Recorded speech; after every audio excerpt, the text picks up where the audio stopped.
Hey, hey, what's up, everybody? Check, check. 1, 2. Is this thing on? Yeah, hi. Welcome to The Jump. I'm Bill Gates, and this should be a good time. We're going to cover a lot of really important stuff that I sure wish I knew from The Jump. And this is kind of like, beginning of our yearly Remix Your Life kind of celebration where coming into New Year's, we get ready to get serious about music production, and the winter months, especially in the northern hemispheres. That's when the good studio weather happens.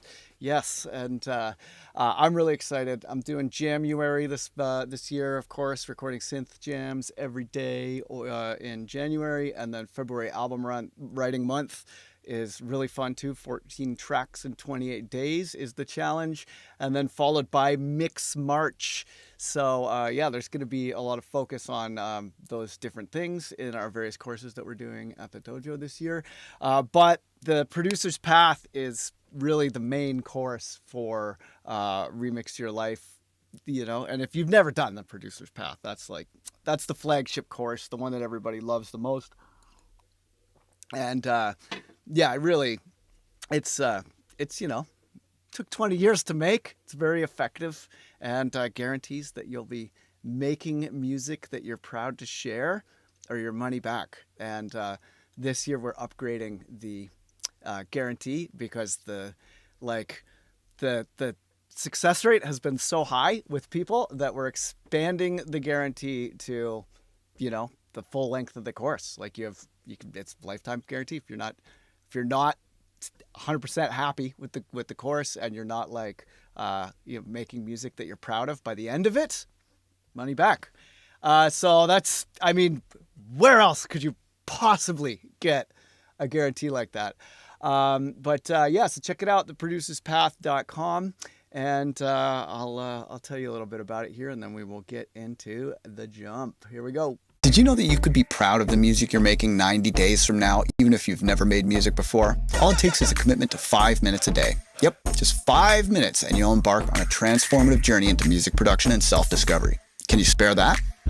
I'm Bill Gates, and I've spent 20 years distilling my experiences with Grammy-winning artists, making tracks played over 65 million times into something epic for you. The Producer's Path. This isn't just a course, it's a gateway to mastering music production without needing expensive gear or prior experience. You don't need to be born rich, you don't need to be born gifted. All you need is a commitment to spending 5 minutes a day on music. The Producer's Path is a proven system that has supported top artists throughout the industry. And now it's your turn to access these secrets and forge your own unique sound. As you journey through the 12 levels of the Producer's Path, each step designed to build your skills and confidence, you'll not only learn music production, but also discover how to express your individual style, breaking the rules like a true artist. Join our vibrant Producer Dojo community, get feedback on your tracks, and maybe even feature on a Dojo mixtape. With no subscriptions and free updates for life, your path to music mastery is evergreen, and you can come back again and again and again, getting more out of it each time. So what's it going to be? Continue as is, or spend the next 90 days at the dojo transforming into the music producer you've always wanted to be? Listen to what your fellow dojo members have achieved with the Producer's Path. Their success stories could be yours. I started from zero. Dude, the way you laid it out, Here's what you do first. It's amazing. The habit tracking changed my whole mindset. honestly, Huge breakthrough. Huge difference. comprehensive. Game changers. It gives me goosebumps. Just blows my mind. That's when I was like, okay, I can make music. I'm actually doing some art. Making music felt more real at that point. To understand, hey, I'm doing this shit right. I can show my children's children who I was. Other people have been saying it sounds good. And everybody's, that's pretty cool. It's pretty exciting. Never found the answer until I went to the producer's path. All right, here we go. I'm just going to get my slides up here. And then, my little doggy friend is trying to get in here. 1 second. I'm just going to adjust the slides a little bit here. Because this is a slightly different ratio than the last class that I did. So yeah, I'll just adjust that. Okay, and then I'll move that little guy up there. There we go. Okay, and then here, I'll be 1 second. I just gotta let my dog in.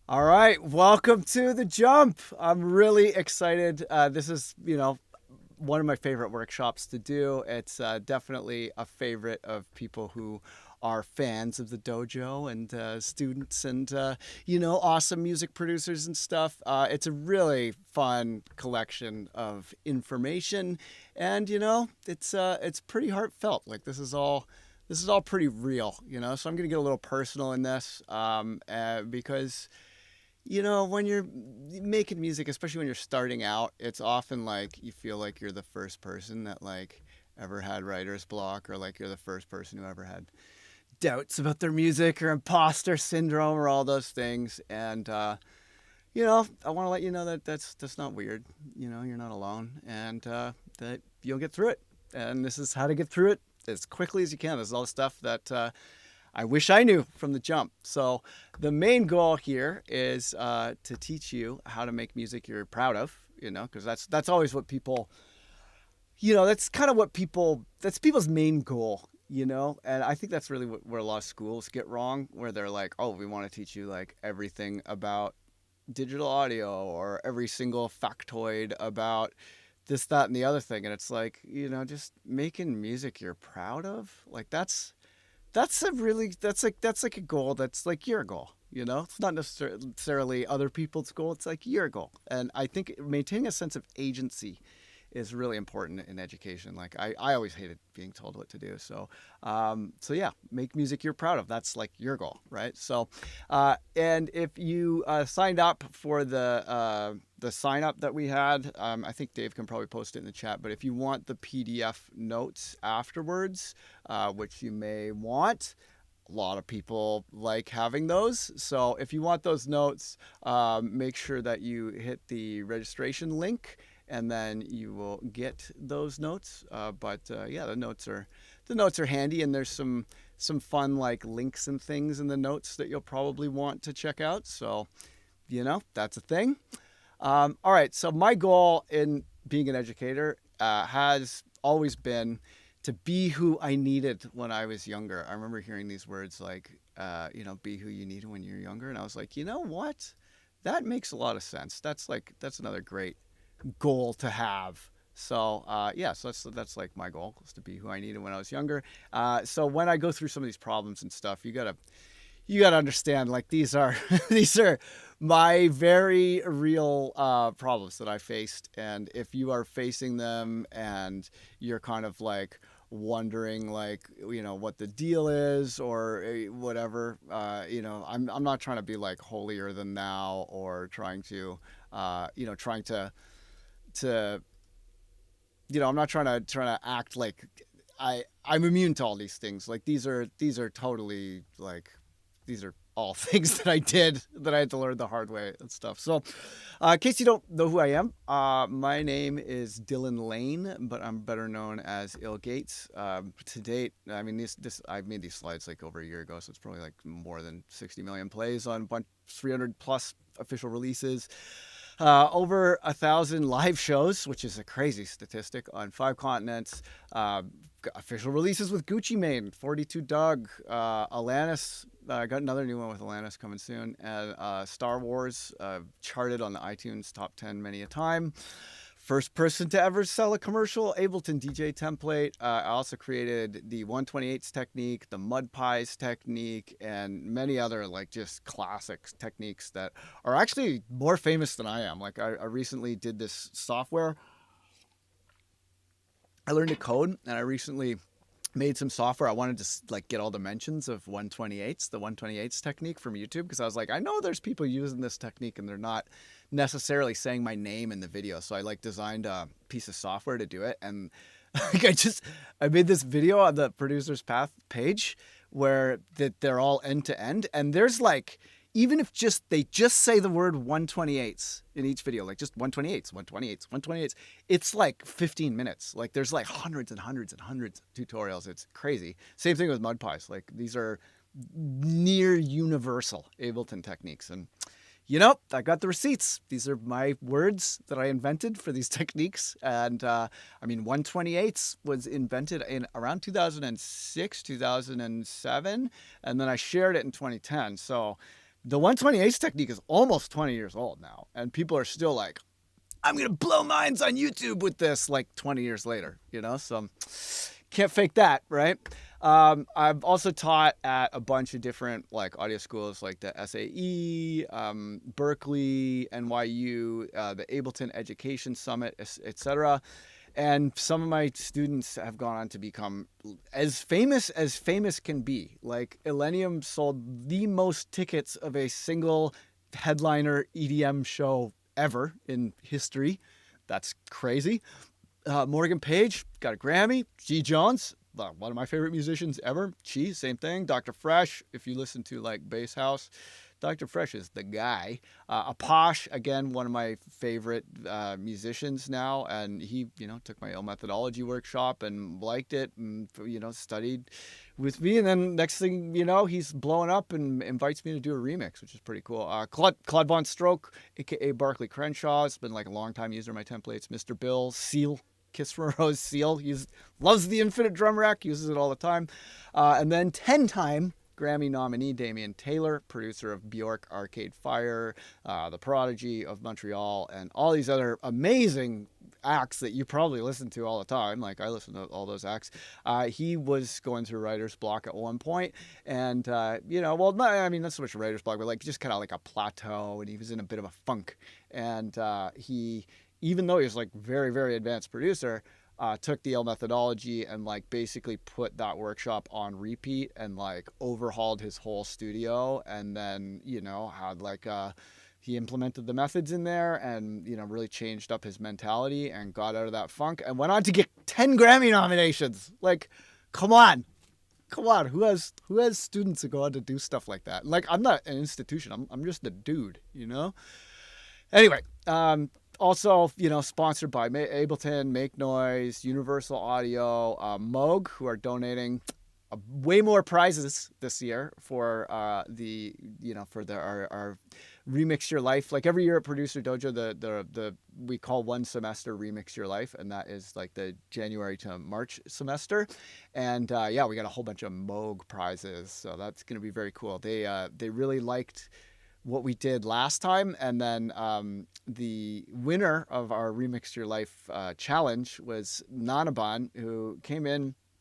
He'd made some music before, but he was not like an expert by any means, and he just like he did all the things and ticked all the boxes, and just like his growth was crazy. So he won Moog Mariana, and then made a track with it that was just like so awesome. It was just like really cool to see him go from like just starting out making beats to like he sounded like John Hopkins by the end of the course. It was wild. You can check it out on the Dojo channel. We streamed that earlier this week. We're doing a lot of streams and stuff because this whole like Christmas to New Year's week is when we get the most hype, because Remix Your Life is rad. But so big shouts out to Moog for hooking us up with way more prizes this year. They really liked the video. Big shouts out to Nanaban, our winner from last year. And, shouts out to Arturia, of course. And then there's a laundry list of other companies like that. I don't know. I could bore you with that. But and I think the thing I'm most proud of is that I'm generally pretty happy. I never had to like sell out or do anything that I really, didn't feel like I could artistically stand behind. I haven't really spent my time doing anything that I regret, and I can support a family doing music full time. So that's been doing that for a long time. Like I've been full time in music for over 20 years, which is wild to think about. But hey, time flies. Whether you like it or not, time flies. All right. So when I first started out, I was known as the Fat Conductor, and I made breaks, and here's one of those tracks. It's called Ice 9, and there was a Scissor Kicks remix on it, and it was pretty dope. And I guess this is what it sounds like.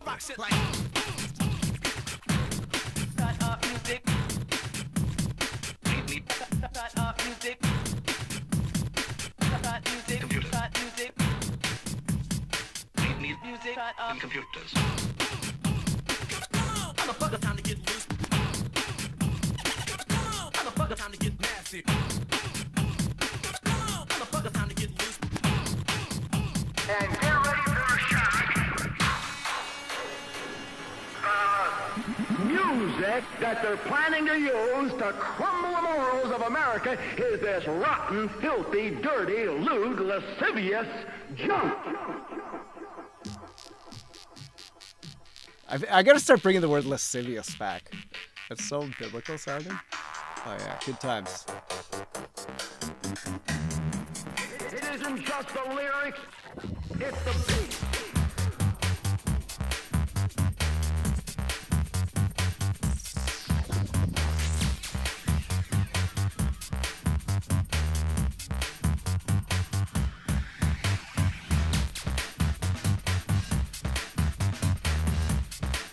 But yeah, it's not that bad considering that came out in like 2002 or 2003 or something. So it's like, geez, like 23 years ago, that record. Mixdown still holds up. Yeah, then I also, in 2006, made the first ever commercial Ableton templates. No one had ever done that before. So here's a little piece of that. Hi, I'm the Fat Conductor. I'm an audio-video artist from Toronto, Canada, and I also teach music and design templates for Ableton Live, which are available through my website, thefatconductor.com. I'm here today to demonstrate a mouseless DJ and beat juggling template that I've created for the trigger finger, but it is able to be used from any MIDI controller provided that you have knobs, faders, and buttons at your disposal.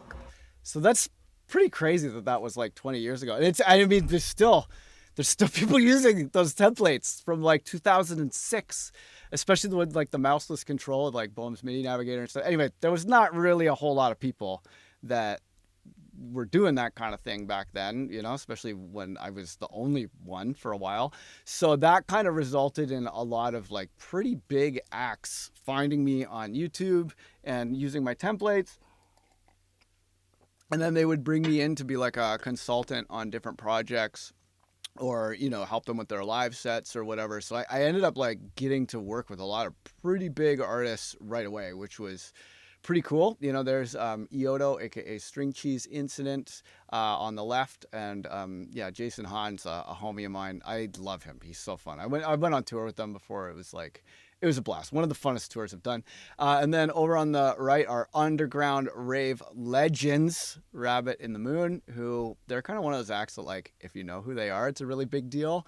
You know, at one point they were like playing in Japan and like all over Europe and stuff. They're really, really cool, especially if you like breaks in the 90s. That was like the jam for the psychedelic, because I always like the more like kind of psychedelic acid breaksy side of things. But yeah, so, you know, then putting out records and breakbeat records and stuff, it was like kind of a small scene. There wasn't like, I don't know, there just wasn't that many people doing it, and I was kind of pretty in there right away. So that ended up with me getting discovered by the San Francisco Bay Area breakbeat scene, because breakbeats are in the San Francisco Bay Area are pretty big. So that, you know, one of my first ever gigs in San Francisco was playing this like parade.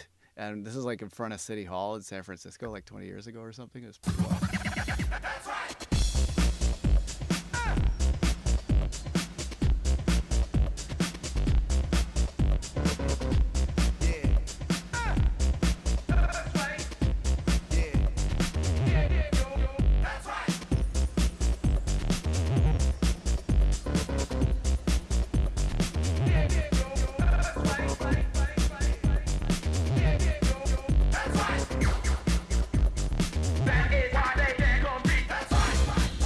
But yeah, good times. So then that, of course, leads to Burning Man. And I remember, you know, making records at the end of the vinyl days, and all the record labels were like, we're not selling nearly as much vinyl as we were selling. We need to stick with something that's more of a sure bet and stop taking so many risks, which in retrospect was the exact wrong move. But you know, my A&Rs and my label were like trying to get me to make less and less weird music, and I was finding it a bit creatively stifling.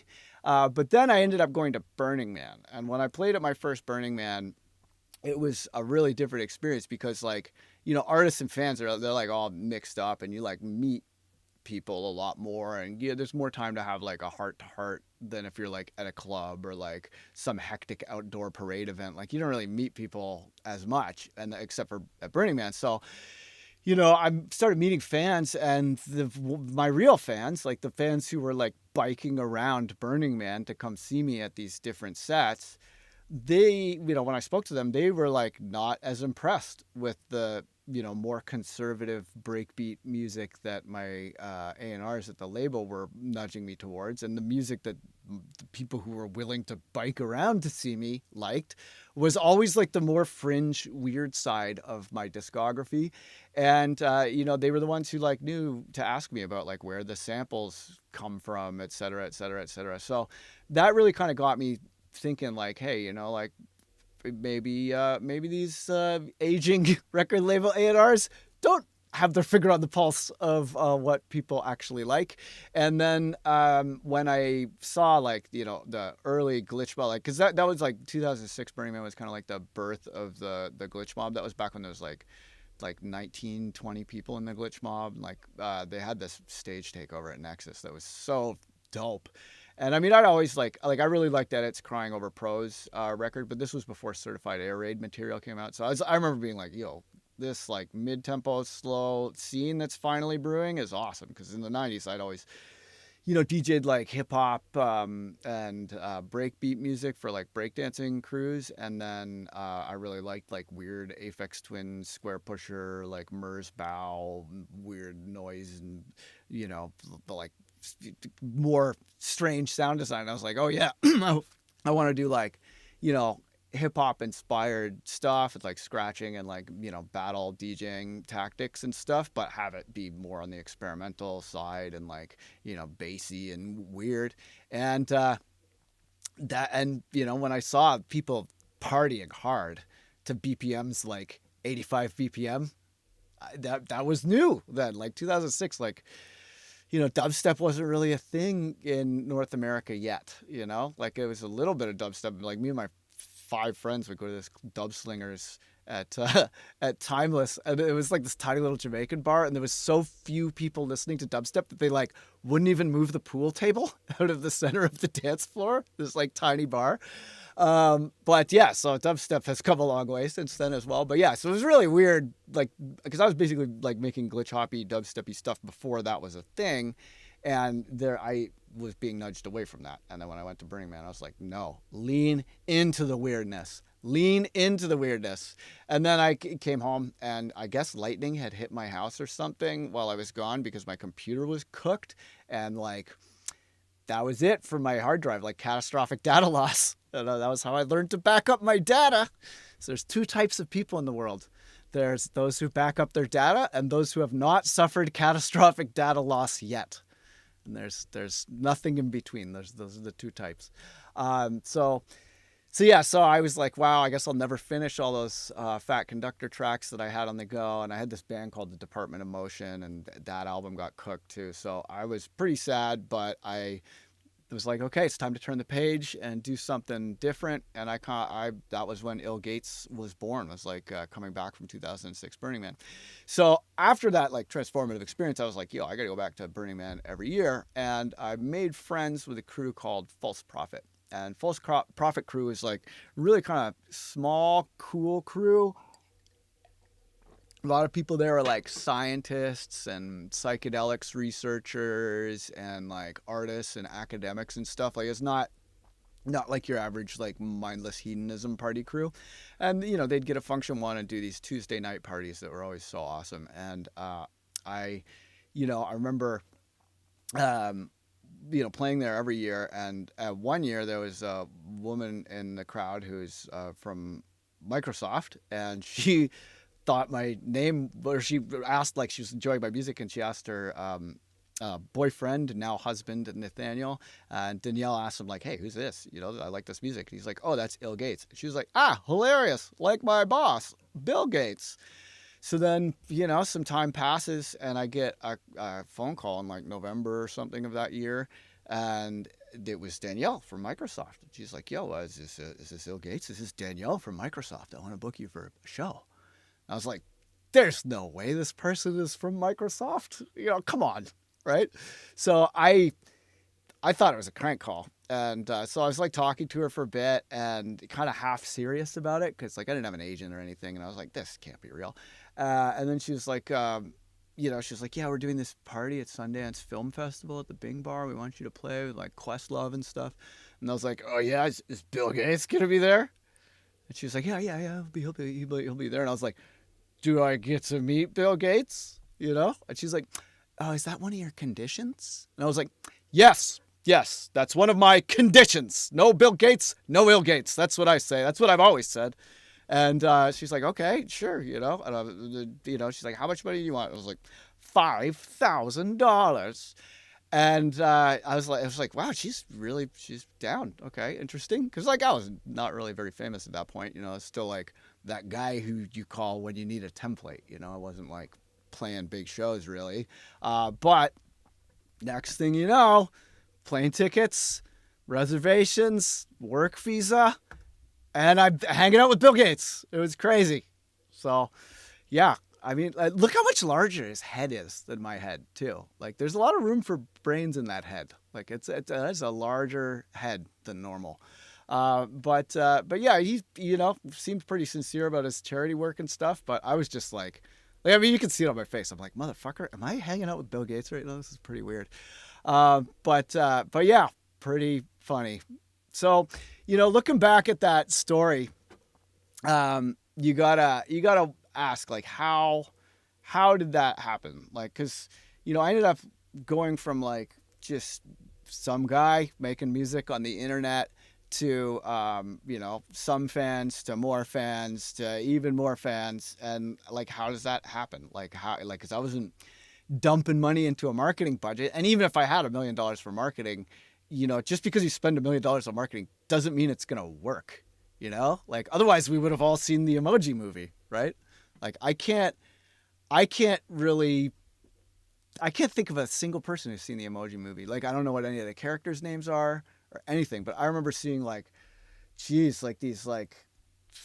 build skyscraper sized, ads for the Emoji Movie, in Times Square when I was living in New York. And I was like, wow, that's a very expensive ad campaign. And nobody saw it, we all ignored it. So how do these ideas spread, right? Well, you've got to use what I call the conversation conduit, because ideas like if you look at what makes you follow a musician or have a musician come up on your radar, like it's not like you don't get an ad for a musician, like how would you even measure whether that ad was successful anyway?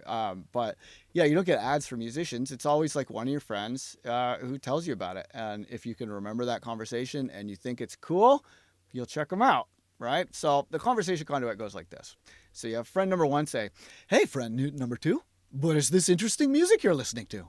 At which point friend number two will say, yeah, that's the song, insert hopefully memorable song name by the artist, insert hopefully memorable and search engine optimized artist name. And then you'll go, maybe make a note of it. Then time passes. And then friend number one says, hey, Google, I want to listen to the artist, insert hopefully memorable and search engine optimized artist name. And then Google will say, sure, here's the online portal to insert hopefully memorable and search engine optimized artist name. And then and only then do you come into the equation and you get to say, hey, here's a reward of some kind if you become my fan and follow me or sign up for my email list. Or let me know what your phone number is and what city you're in, right? And that's how it works. Like that's how your music is going to get known. That's how your project is going to get out. So you've got to really remember that, people aren't like no amount of marketing is going to make something into something that people want to talk about, like it's like, is the thing is inherently interesting? Is the music inherently interesting? Like there's a bunch of things in this conduit that will like disqualify it from working. For example, boring ass music or, song names that are impossible to spell, an artist name that does not translate well in a verbal conversation or does not actually work on for search engines, you know, like if you have some weird ass spelling or like some word that's like not in English that people will have trouble remembering, or if like you have a sneaky one instead of an I in your name or something like that, like it won't work. You know, this is a verbal thing. So when you're designing your project, when you're picking your artist name, when you're picking your track names, when you're thinking about how this all works and how you're going to get well known, it's this. It's not slapping some cartoon animal on the front of your project. It's not, you know, it's not like gimmicks, etc. It's like, does this work? Does this part work? And that's how your project expands. So from the jump, I wish I knew that being yourself is way more important than being perfect. I wish I knew about Seth Godin's Purple Cow TED Talk, because he explains all this stuff about the conversation conduit in that TED Talk.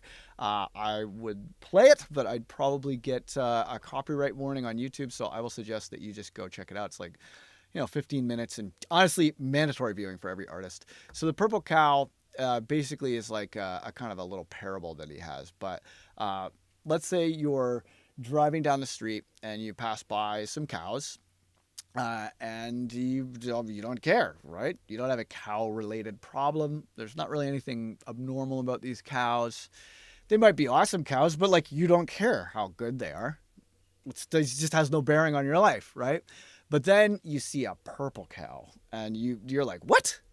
Is that a purple cow? What the hell? That cows don't come in purple. And then you stop the car and you get out and you're like, oh my God, it's a purple cow. And you take a photo of the purple cow and post it as a selfie. And the next thing you know, it's getting reposted and going viral, and it's all over Reddit.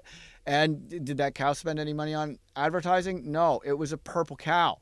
What it inherently is creates the conversation naturally. People want to talk about a purple cow because a purple cow is just, it stands out. It's inherently interesting, right? So watch the Seth Godin TED Talk about the purple cow.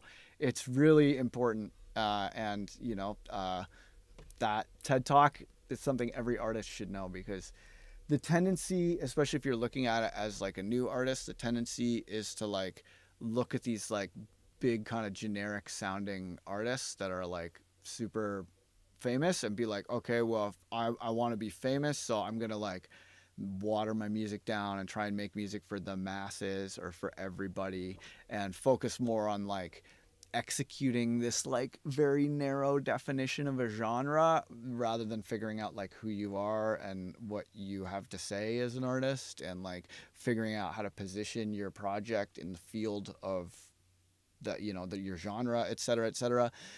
So really, watch that Seth Godin TED Talk. I really encourage like everybody to watch it. It's awesome. So, I did a lot of things right. It's like a big wanky list of my accomplishments, but I want you to understand I've also done a lot of things very, very wrong. I made tons of mistakes, and all the knowledge that I'm about to share is learned the hard way, but you get to cheat and learn the easy way. So that's fun. Right? You want to take the easy way? Big up for the easy way. You'll make some noise in the chat for the easy way. If you want to learn the easy way, if you're psyched to continue, make some noise. Air horns in the chat, etc. All right. So the hard way is when you try to make one perfect thing. You tend to work without a plan, get lost finding or making sounds, get stuck in a loop, say eventually, this doesn't sound like my hero, this doesn't sound right. This doesn't sound awesome. This sucks. And then you give up and you start over, and it's just really demoralizing. Right? So if this is you, don't feel bad. This is every producer. Every producer does this vicious cycle. So why do we do this vicious cycle to ourselves? Why does every single producer, why is that the natural instinct to do that and to hate yourself while you're doing it and think that you're somehow deficient at being a musician? Well, the answer involves a few very toxic limiting beliefs. So the first one is, I'm a perfectionist. Don't rush me. I hear this all the time. Perfectionism is basically just rationalized procrastination, right? When someone tells me I'm a perfectionist, and like that's like a red flag for me. That's like, oh, this person has a procrastination problem. They have some mental blocks that they need to get through. And the big part of the mental block is like, we're driven by our unconscious minds, to a great deal more than the conscious mind. There's a module in your brain that scientists call the interpreter module, that basically that its like entire job is to rationalize your decision making and lie to you about how you make decisions, and make you like, it provides the illusion of simplicity, and the illusion of introspection, and the illusion of like active conscious control. But if you ever try to like brush your teeth on acid, when that module is not operating properly, and you're like subjected to all of the information processing, or at least more of the information processing that's normally going on in your brain, you're paralyzed with it, like you can't do anything. There's just so much information processing happening in your brain that if you were to truly appreciate it without the dramatic oversimplifications of your interpreter module, you would not be able to make decisions quickly enough to guarantee your survival. And that's clearly maladaptive, right? So we have this liar in our brain called the interpreter module that basically just rationalizes our decisions in the moment, which are actually made like unconsciously, or at least preconsciously.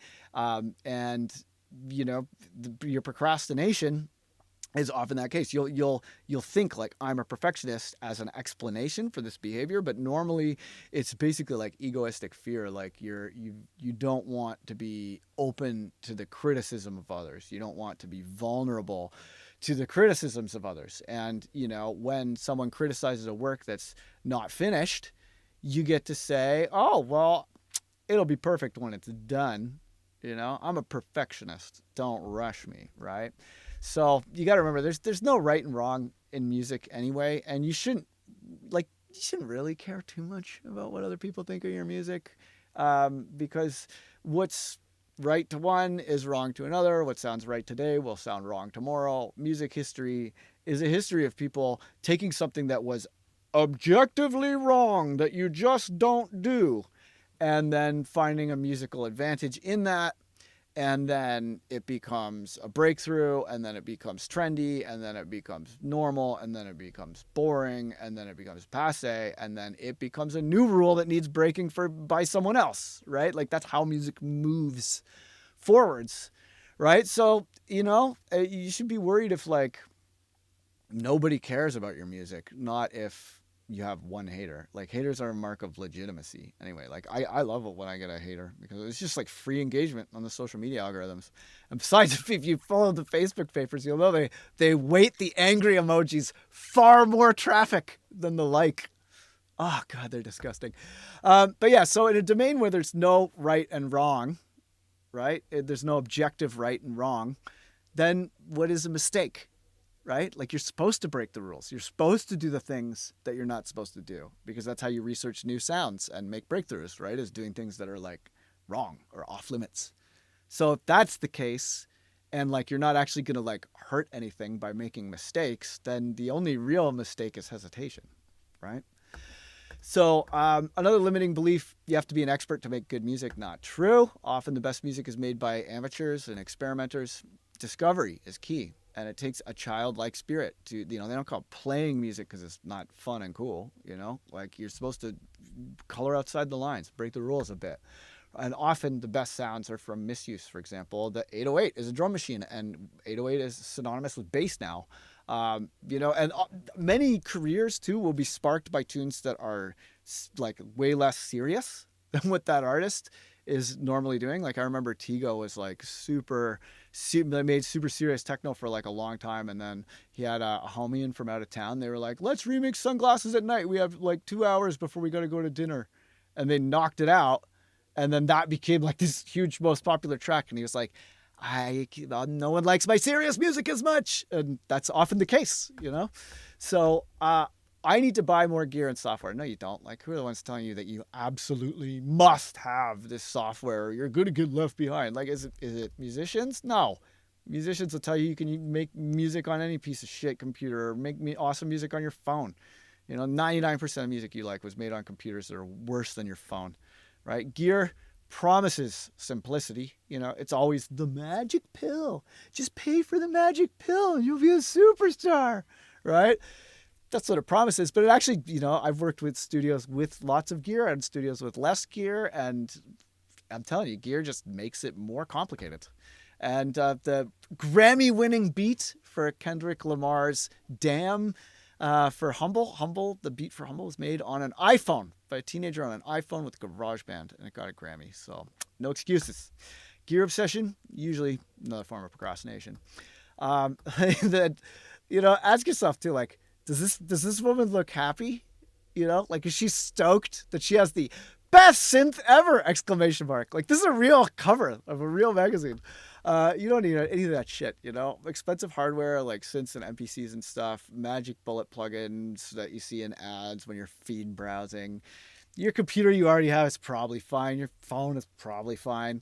You know, wipe it and start fresh if you have to. And just learn, like, if you have a workflow that is structured properly, you don't need all that processor. Like, you really don't, you know? You just have to learn how to resample yourself and you know how like when and why to flatten things down to audio and start using your own folders that you manage and not just like browsing through some giant splice folder with a million packs you downloaded but didn't use yet, right?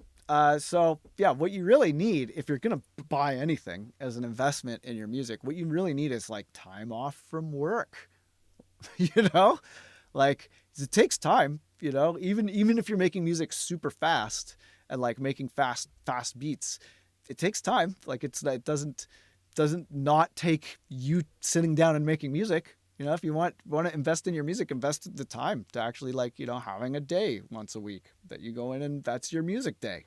Like, that's the real, like, investment, is invest in a music day. Make that part of your schedule. So most people think that, like, you know, if you have this wall of modular and stuff that you're going to instantly sound like Dave Tipper or whatever because you got like the magic professional equipment or whatever. But Tipper, like, I know Tipper, he stayed in my house and used my studio way back in the early days, like a Glitch Hop in like 2004, maybe 2005. And he was running things in my studio, and this was right after his album Surrounded came out. And Surrounded still sounds amazing today. And it was made on a 1999 PowerBook G4, and most of it was composed in an RV, driving around America, playing shows. And he was like living in an RV, producing on a 1999 PowerBook G4. And that album still sounds incredible today. And how did he do it? Well, you know, sometimes you got to use your whole processor to make one sound and then print it down. And he would just make and curate all of his work in that format, right? And that was like, he was killing it with that. He was killing it with that. And he just had all these like meticulously organized sampler instruments that he made. And it was so impressive to see someone like, you know, have a working workflow for truly making every sound from scratch and, like, you know, having these super advanced sounds that, like, just at the time you load up a Reactor instance, like he was using Reactor a lot, you'd load up a Reactor instance and that would be your whole processor. But resampling meant that he could transcend the limitations of his device, you know? So proper use of resampling techniques transcends the limitations of any device. Like, you can make awesome music on your phone, you can make, and that's really a lot of the key, is just having your workflow that makes it doable, you know? I often write my best music on hotel TV sets when I'm on the road. I always have RCAs so I can, like, plug into the hotel TV sets. And at one point, like I think it was like 2016 when I first started doing Patreon, I was like, oh my gosh, I have Patreon supporters. I'm not living show to show now.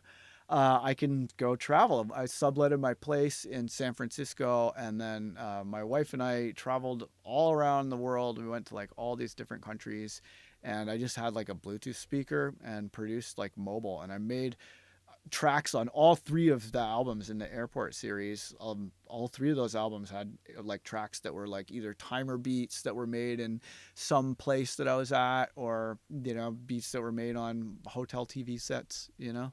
And that's, you know, sometimes like all that gear and stuff is just reducing the amount of places that you can produce and reducing the amount of times that you're going to produce and just overcomplicating things. Like many of the best producers I know just use a laptop and will produce on their laptop speakers or like AirPods. You know, you don't really need all that. And same thing with plugins. Invest in stock. Line goes up. Line goes up. Invest in stock. Yeah, stock plugins are the best. All right, I got to go let Feather out 1 second.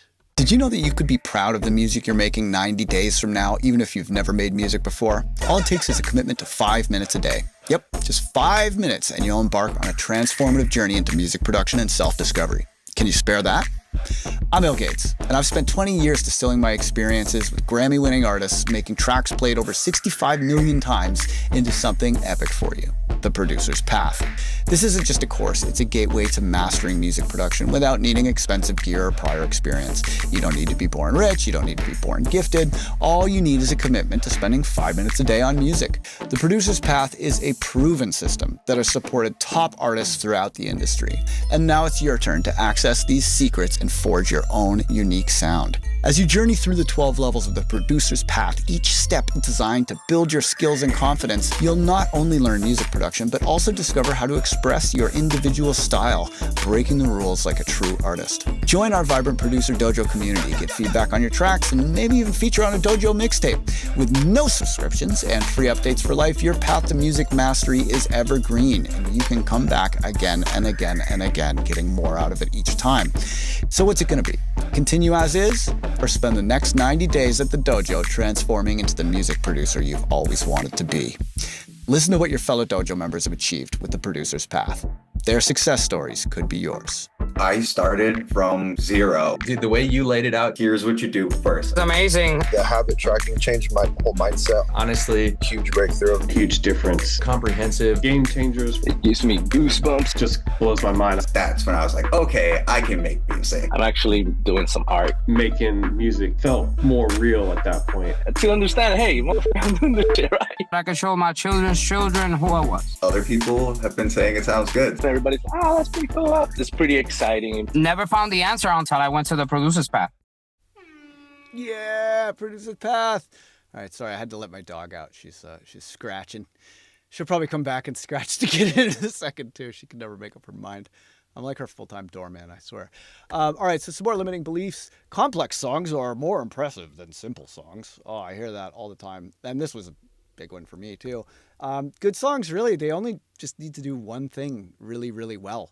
And a lot of the time, complex songs, they just do so many things that none of them are really done well, and they're all fighting to, talk at the same time, Fans don't really listen to your music because of you, by the way. Spoiler alert. They're not like, should I be impressed with this person? That's not what they're listening for. It's all about them, their identity, their self-expression, their mood. Or maybe it's an activity playlist, like a gym playlist or like a sexy time playlist or, a study playlist. Like I listen to very different music when I'm like coding or editing than I do when I'm like, trying to go for a run, So it's about like, how does this music serve people? And if you want to have a better idea of like how you should approach branding and focus as an artist, think about your music like a drug. Like, who takes your drug? What do they take it for? Where do they take it? What does this drug do? How does your music serve? Right? That's a key ingredient for making people want to talk about it. All right? And vibe and style to a fan is a lot more important than what you think of as technique or perfection, quote unquote. Fans, like there's a level of being unskilled that you just kind of disqualifies you from the conversation. But once you're like passable at mixing, then the rest is like, it's really like vibe and style. Like how focused is your artistic project? And how clearly are you creating an emotional space in which your fan can live, right? So stop trying to flex all the time because it reeks of insecurity. It really does. When people are hell bent on flexing, I'm always like, oh, you just need a hug. Like, why are you trying to impress me? Don't care what I think. Like, just do your thing, make your art. All right. So on this is a video that I am gonna risk getting a copyright ding for because it's just that good. And it is Dave Grohl explaining how to write a hit record. This is I think should be mandatory viewing. It's 2 minutes long, one of the most educational 2 minutes ever. I'm here showing Mr. Kyle how to write a hit. Mm-hmm. I'm giving him hit lessons. Dave, Yep. there's one thing I've admired about you. Ability to churn out the hits. And you said to me one time, and I'll never forget this, I only write hits. And I thought, you know what? That's true. Yeah, I ain't lying. Because you know what? The deep cuts don't keep the mansion Running? to keep the mansion running. That's the deal, you know? Here's the thing: is most white people dance to the lyrics. So here's what you got to do: is write some like heartfelt. Don't think about a groove. Think about it like it's a bumper sticker. Okay. You know, life's a bitch. Life's a bitch. Life's a bitch. Life's a bitch. Life's a bitch, but keep on trucking. Life's a bitch, but keep on trucking. So that's what you do. You got to pay off the chorus. Yeah. You start with the riff, because that's going to be the most recognizable part of the song, right? Right. And then, But you don't it's say the it. first. What? Maybe you don't say it. Maybe. That's a bitch. It always has been. I'm a guy who was a has-been, but now I'm a big star. Got a car, got a bumper stick on the back. It says, "That's a bitch. That's a bitch. That's a bitch. That's a bitch." But keep on trucking. And then break down in the verse. Yeah. And then And you don't even need to like change the way the chords are. You just change what You don't even, say. yeah, you need that. I'll tell you. You know who writes the hits? Aerosmith writes the hits. And you know how they do it? They farm them out. Well, here's the thing. Listen to any of those songs. It begins with the chorus. The song is all chorus. Love in an Elevator? What's the verse to that song? There isn't one. It's Love in an Elevator. Janie's got a gun? Yeah. It's all it. Well, how's it start? Janie's got a gun. Yeah. It's right. So it's chorus, chorus, pre-chorus, chorus, verse, kind of. Chorus, pre-chorus, chorus, chorus, chorus, finale, chorus.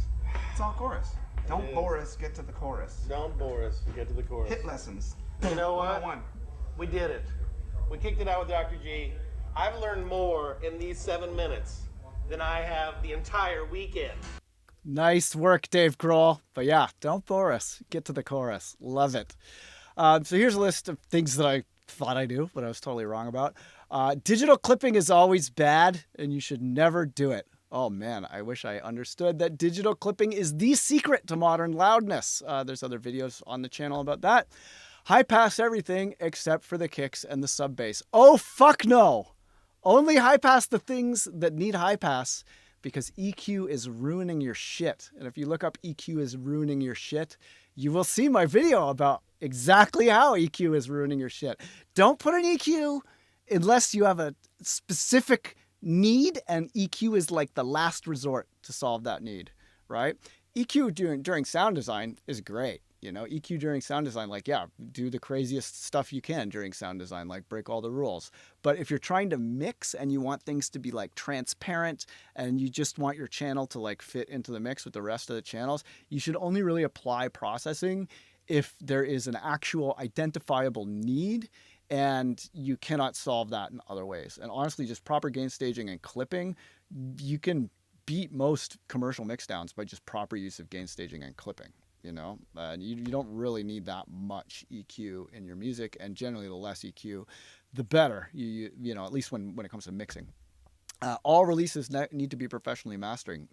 No, they don't. A lot of my best masters use what I like to call the Ronin method, which is masterless, like no mastering. You know, like a Ronin is a masterless samurai.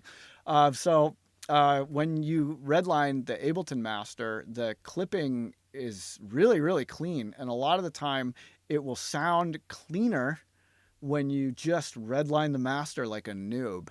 than it will with a limiter, because limiters have like a attack and release time, so they're affecting the audio below the threshold, whereas a clipper just cuts it off at the top. And as long as your RMS levels, like, you know, usually the sub level doesn't kind of go above the clipping threshold, you won't hear it. If it's just short micro peaks, less than 15 milliseconds, you won't hear it. But this was like, I was certain that this was not true, because every audio school told you that. Like, people are coming around a little bit on YouTube now, but there are people that will like fight you if you tell them that digital clipping is useful in any way. It's hilarious. Yeah, EQ doesn't affect the sound that is left over. Not true. EQ has a profound effect on the sound. It's essentially like using noise canceling headphones. And when you understand how an EQ circuit operates, it's phase rotation. Like that's what it is.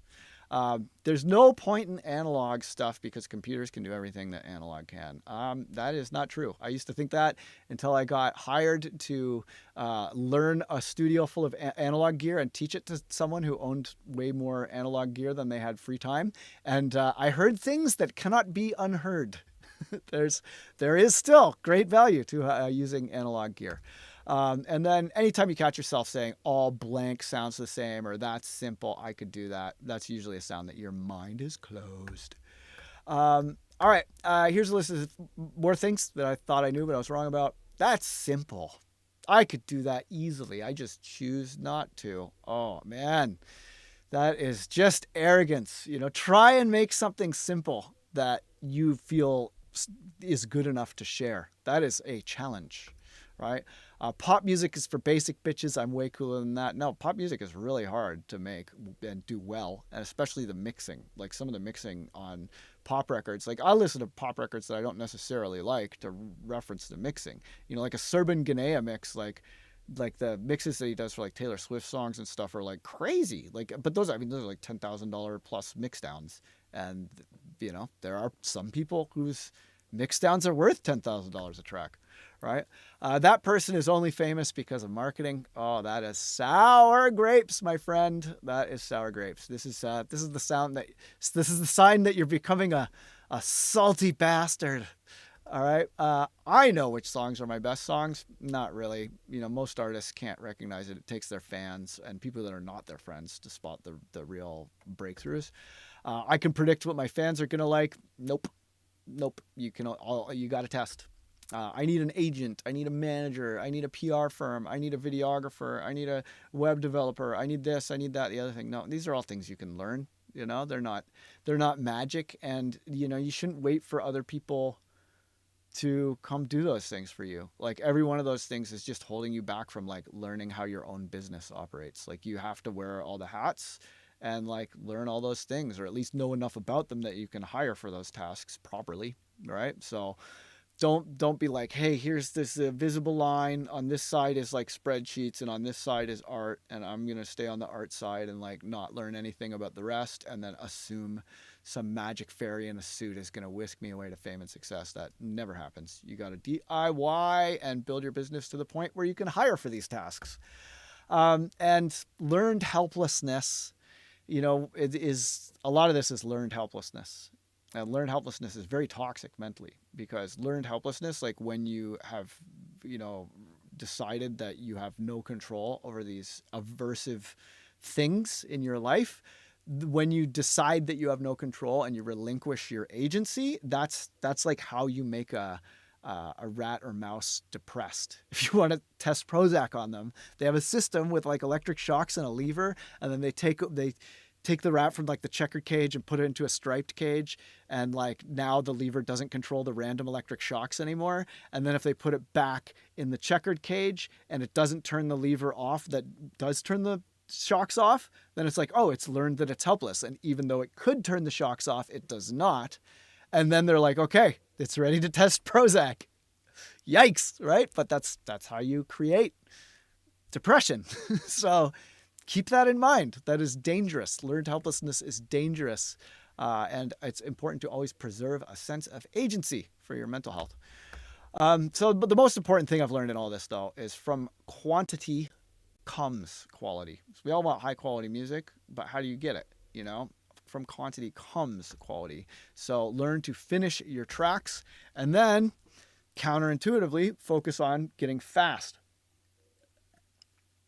To an outsider, it seems like you want perfection. You take your time with every decision and like be super careful. But that's not how it works. Because remember, decision making is measurably unconscious, right? And the unconscious operates quickly, and it's really just second guessing yourself and overthinking that makes things bad, right? A lot of the time, getting your conscious mind out of the way and like channeling from your unconscious or from, intuition or whatever you want to call it, that's really how you make the best stuff. So this is illustrated here. This on some great story about perfection. The ceramics teacher announced on opening day that he was dividing the class into 2 groups. All those on the left side of the studio, he said, would be graded solely on the quantity of work they produced. All those on the right, solely on its quality. His procedure was simple. On the final day of class, he would bring in his bathroom scales and weigh the work of the quantity group. 50 pounds of pots rated an A, 40 pounds of B, and so on. Those being graded on quality, however, needed to produce only 1 pot, albeit a perfect one, to get an A. Well, came grading time, and a curious fact emerged. The works of the highest quality were all produced by the group being graded for quantity. It seemed that while the quantity group was busily churning out piles of work and learning from their mistakes, the quality group had sat theorizing about perfection and in the end had little more to show for their efforts than grandiose theories and a pile of dead clay. Yep, that's how it goes.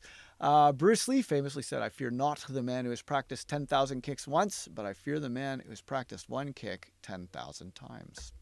Michael Jordan says, "I've missed more than 9,000 shots in my career. I've lost almost 300 games. 26 times I've been trusted to take the game-winning shot and missed. I've failed over and over and over again in my life, and that's why I succeed." And this is from Ira Glass. "Nobody tells this to people who are beginners. I wish someone told me. All of us who do creative work, we get into it because we have good taste. But there is this gap. For the first couple years, you make stuff, it's just not that good. It's trying to be good, it has potential, but it's not. But your taste, the thing that got you into the game, is still killer. And your taste is why your work disappoints you. A lot of people never get past this phase. They quit. Most people I know who do interesting, creative work went through years of this. We know our work doesn't have this special thing that we want it to have. We all go through this. So if you're just starting out or if you're still in this phase, you got to know it's normal. And the most important thing you can do is do a lot of work. Put yourself on a deadline so every week you'll finish 1 story. And it's only by going through a volume of work that you will close that gap and your work will be as good as your ambitions. And I took longer to figure out how to do this than anyone I've ever met. It's going to take a while. It's normal to take a while. You've just got to fight your way through. That's just awesome. Awesome advice from Ira Glass. Big up. All right, so let's talk about the foundations. So what do you need to get started? Well, G. Jones, past student of mine, wonderfully said, 80% of gains are from learning to listen. It's true. 80% of your gains are from learning to listen. Right? And there's some giving me a shout out saying I read your music production guide around 2012 and I still think about many of the ideas that you presented. Yeah, that Il Gates production guide actually just got a big update too. There's a 2.0 and then I'm finally basically done the Producer's Path book too. I'm really excited to put that out. But yeah, so it's all about listening. Reference tracks and referencing are essential. So music is subjective, right?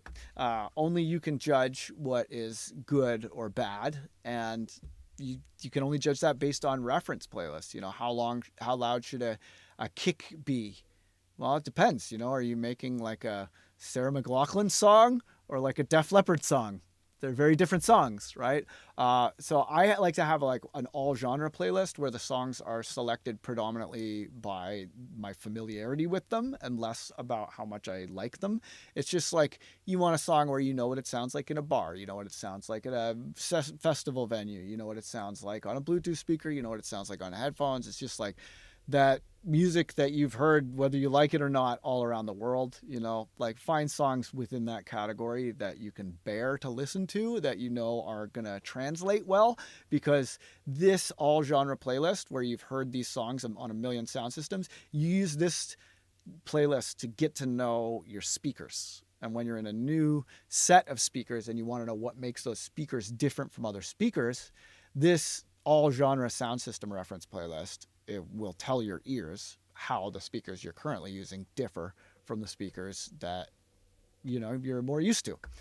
And then there's style references, and this is where you have like genre specific playlists. And genre specific playlists are really important for telling you things about like, the sound and style, the composition, the gain staging, etc.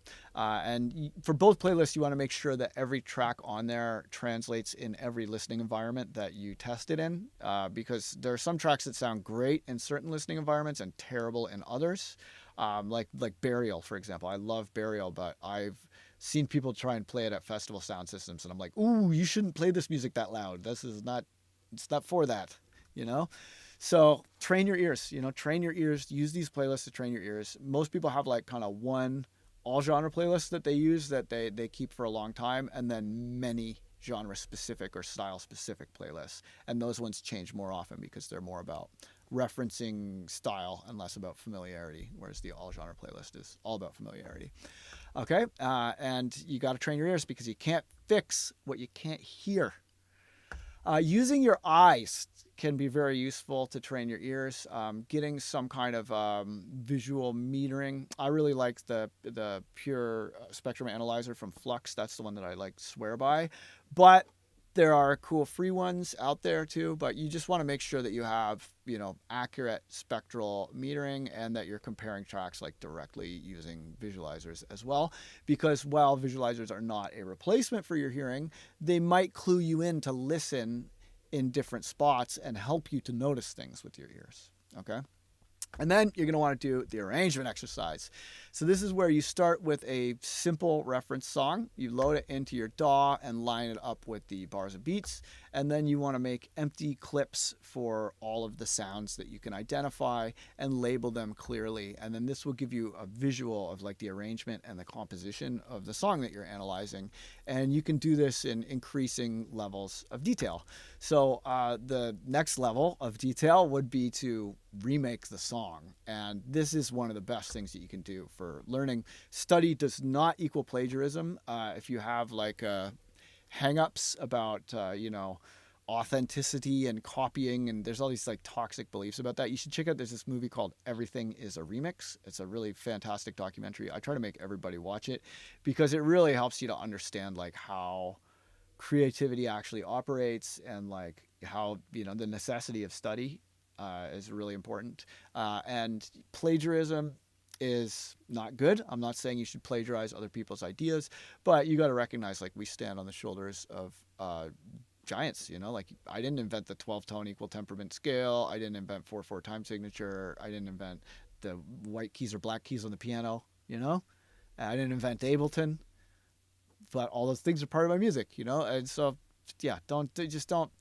Usually the people hung up on originality and making their music more original will have this pathological thing where they don't want to listen to other people in the genre so that they're more original. But then without studying the genre itself, the tendency in isolation is to generate the most stereotypical boring version of that genre, right down the middle of the goal. And then your music's boring because you're not studying how other people have successfully broken the rules, right? It's very important to study how people successfully break the rules. So good producers make track recreations, and often, when producers are stuck or if they have a tendency to get stuck, a lot of the time these are the producers who never do this. If you're really stuck, do an exercise like this. It's objectively always a good use of your studio time to do this. And you will learn so much from trying to actually recreate your favorite songs perfectly. You'll learn so much stuff. There's subtlety going on there that you can't appreciate until you actually try and do this exercise. It's an amazing habit. Just don't release plagiarized songs. You can play them in your sets, but don't put them out. So that's being a hack, But as long as you don't release a plagiarized song, you're good. All right, so preparing your library. This is really, really important, and just structuring your time and thinking. Daytime versus nighttime sessions is huge. I like to, when I'm trying to write and finish a song, or let's say I get a gig doing a remix or something that I'm trying to knock it out, I will wake up early and I will do nothing but write and finish that song that day. And I will try not to go down any rabbit holes or, get into troubleshooting or like trying a new plugin or synth that I haven't used before, etc. Like I'm just focused on the creative part of that songwriting. I mean, I might do some final mixing and mastering later because usually to do a master, you got to like test on a ton of different sound systems. Like that's really the secret to mastering is just testing, So everything but the testing part, I usually like to do all in one session if I can, and when you focus on just writing and finishing and you're like, no, I'm going to not go on the internet. I'm going to not answer the phone.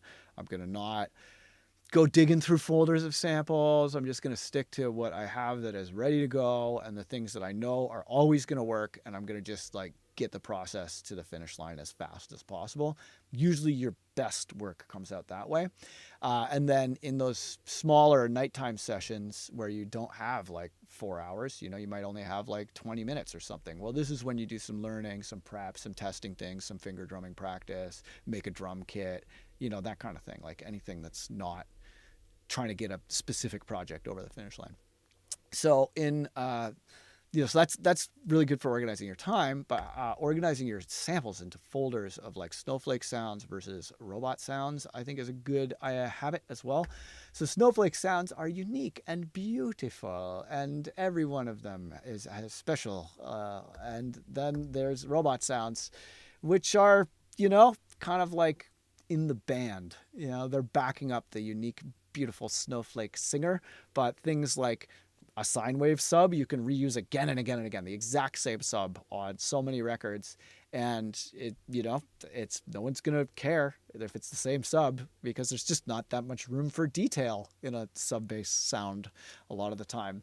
And white noise risers, like, do you really need to make every white noise riser from scratch, or can you just like do a batch and put them in a sampler? Maybe that's more useful, right? So some snowflake folders are like your sparks. That's what I call the sounds that are like, you listen to that sound and you have no choice but to imagine a whole track in response. They're kind of like a creative prompt for a human being instead of an AI. Faces, and this is like whatever the main brand or title of that song is. So, if it's a pop formula song where it's like, there's like a lyrics and a hook where people are like, this is the song about partying. This is the song about partying. And the title is the song about partying. Well, that would be the face, right? But maybe it's an instrumental song and that has another distinguishing characteristics such as an unusual timing structure, or maybe there's some chords that are, really sour, and then the concept would have to do with sourness, or maybe it's all these water sounds and you call it like bubbles and holes, but this is like whatever the title brand main kind of concept of the song is the face, right? And the face is like when you're describing someone else's music and you haven't read the press release for that song, what you would what you would independently invent as a way of drawing someone else's attention to that specific song, and whatever descriptors you would use to single out that song versus another song, that's the face of the song. It's like what a fan would use to describe the song, not necessarily what the producer would. Okay, so that's like the face, that thing that's the most obvious to someone who's an outsider.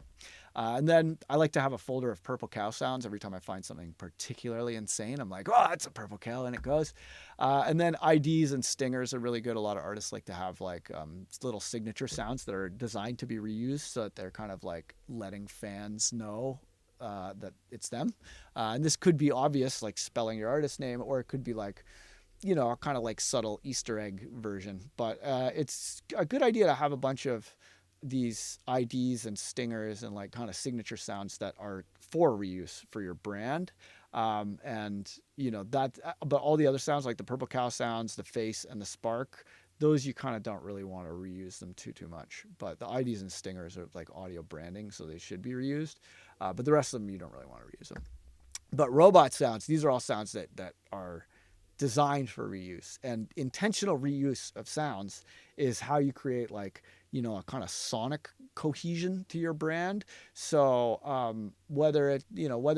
I mean, some people will just like remake a sound in the same way every time. If you're the kind of person who's like really values sound design and wants to do your own sound design from scratch every song, then yeah, go for it. And that is a good way to learn sound design. But if you are, the 99% of the rest of us, and you're not like, that's not like something that you're like, this is my artistic goal, I must do sound design every time. It can be greatly beneficial to organize these sounds and, make things like templates where these sounds are there as like a band to have a similar sound from track to track, and to really, you're always having shootouts to find the best in each category. So I like to use the 3 drum rack method, which is where you have meat, potatoes, and spice. Meat's like the main kick and snare, kick and clap. Potatoes are like standard drum kit sounds. And then spice, these are things like laser zaps or vocal shouts or little reverse noises or things that are not like strictly speaking a drum sound, but are still very much at home in the drum kit, right? And those spice sounds really get a lot more personality into your drum kits. So start using non-drum sounds sequenced amongst your drums, and your music will just right away become more interesting. Sub bass and other kind of standard patches, it's good to reuse those. I'm always having a shootout like, what's my favorite electric piano preset? What's my favorite acoustic piano preset? What's the best way I can think of to make a super saw? What's the best way I can make a Reese sub? I'm always having shootouts and trying to figure out like, okay, can I find a better way to do any of these main things? And then those are designed to be reused. Sound effects and risers, like, do you really need to make every laser noise from scratch every time? Do you really need to make every white noise riser from scratch every time? Probably not. And then I like to save user folders in all of my plugins. I'm constantly doing that, or putting a plugin into a rack and saving it into my racks. But just even if you just find a good preset in a plugin, save it. Save it. Even if it's the stock preset with nothing changed, save it to your user folder, because that's like, then you don't have to sort through the presets again.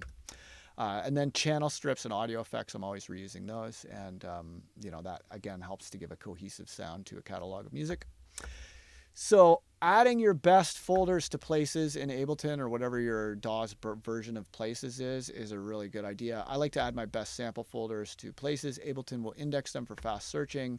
I change mine pretty often and don't obsess. And this actually isn't true anymore. I should update this slide. Yeah, it used to be you couldn't add more than 50 gigabytes, but they fixed that. So yay, thank you, Ableton. So using the favorites tab in Ableton is also a good idea, especially if you haven't developed a consistent naming scheme yet. So add anything that you use often to favorites. You have 10 colors or options. You can organize them however you want, and you can name them whatever you want. I use it for devices, samples, presets, whatever. And in anything you could do to stop yourself from digging through folders, because digging through folders wrecks your daytime writing sessions usually. So once a year, I like to go to my user folder and give it a big update, like in the first couple weeks of January usually. I'll make new favorites in each category, and then within my category folders, if they start getting too big, I make best ofs in those categories, and then I make 128s, which are sample selectors for all of my favorite sample archives. And this is when you take like a folder of a category and you put it into a sampler, and then you have a knob that you can turn. And then that way you can preview from the context of your song rather than previewing from the context of the browser, which changes the way you hear. And you won't waste time writing again if you do that. Not only will you make better decisions, but you'll make them faster. But the primary purpose is to make decisions in the context of your song, not to save time. So how you make 128s, you drag a sample folder into the sampler, duplicate if there's number is less than 128, select all the samples in the sampler, right click, and then distribute ranges equally, then save it to your library and name it memorably. I always call it 128 dash whatever the folder is. And then if I'm looking for a 128, I just type in 128 and then whatever the type of sound is. And chances are I'll have 3 or 4 128s that I've made at some point in my life. And it's really, really great when you have a lot, because it makes it super fast when you're writing, and you don't get into that like trap where you're just like going through samples and being like, I hate this. So yeah, 128. I mean, it's a huge breakthrough. I made this, when I made my search algorithm to search out all the mentions of 128s and put them back to back, there's like 15 minutes of just the word 128 from how popular this technique became. All right, so some zone types for 128s. All samplers have zones, and that basically determines like how the sample plays and where on the keyboard it plays or where on the velocity range it plays. So you got to ask yourself, how do you want these distributed? Key, if you split them by key, that's one sample per note.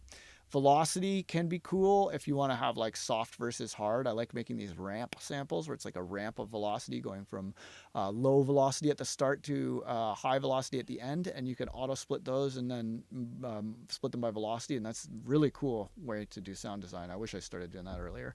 And then sample selectors, and this is where you if you're planning on playing a melody with it. So I have a 128 that I made that I call 128 hardware oscillators, where I went and like sampled all my favorite hardware oscillators, like a long low C, and then put them on sample selectors, and I have my whole synth collection in like one sampler instrument at all times at my fingertips. It's amazing, right?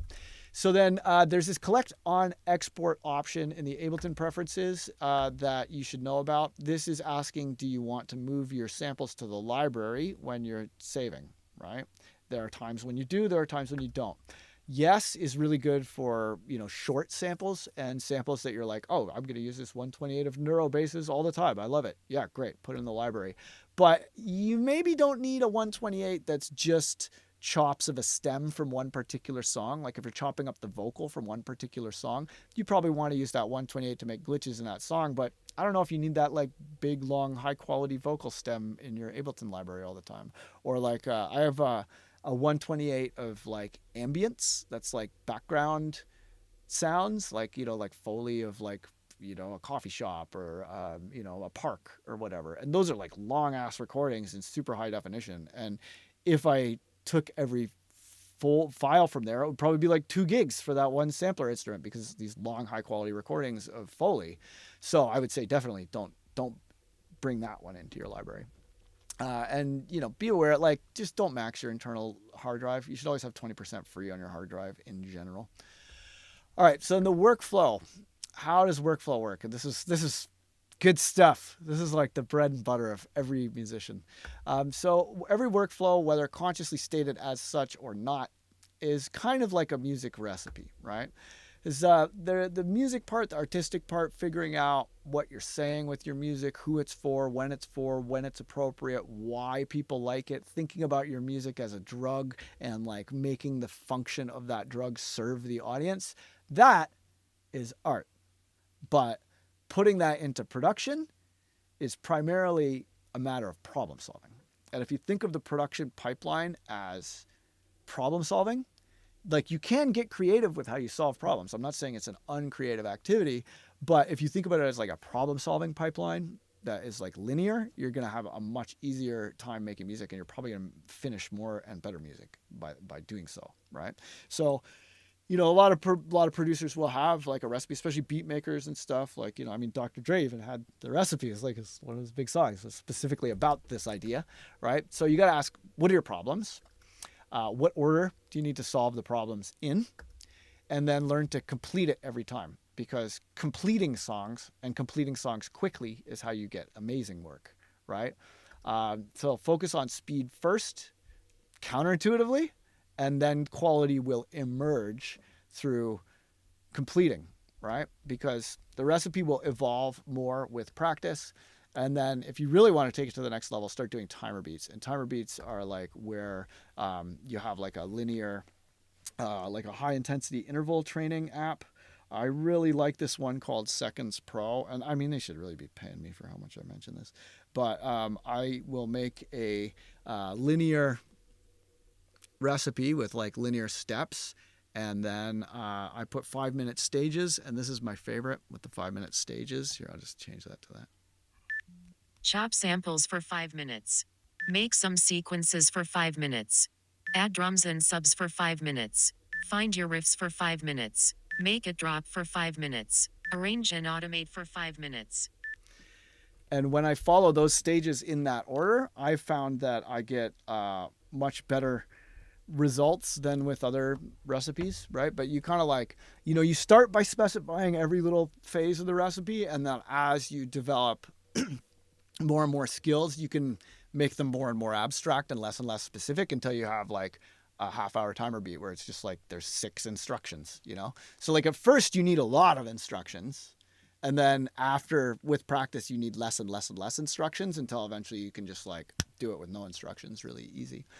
So here's the, most workflows, like there's lots of different ways to make music. You could start from chopping up samples, you could start from melodies, etc.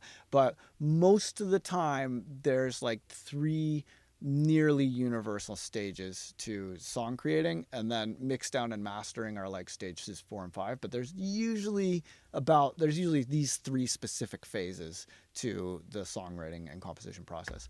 So first is the super loop, and this is where you're adding ideas to a loop. You're starting from a spark or something that like gives the process a clear sense of direction and makes it so that your imagination almost involuntarily knows what's next.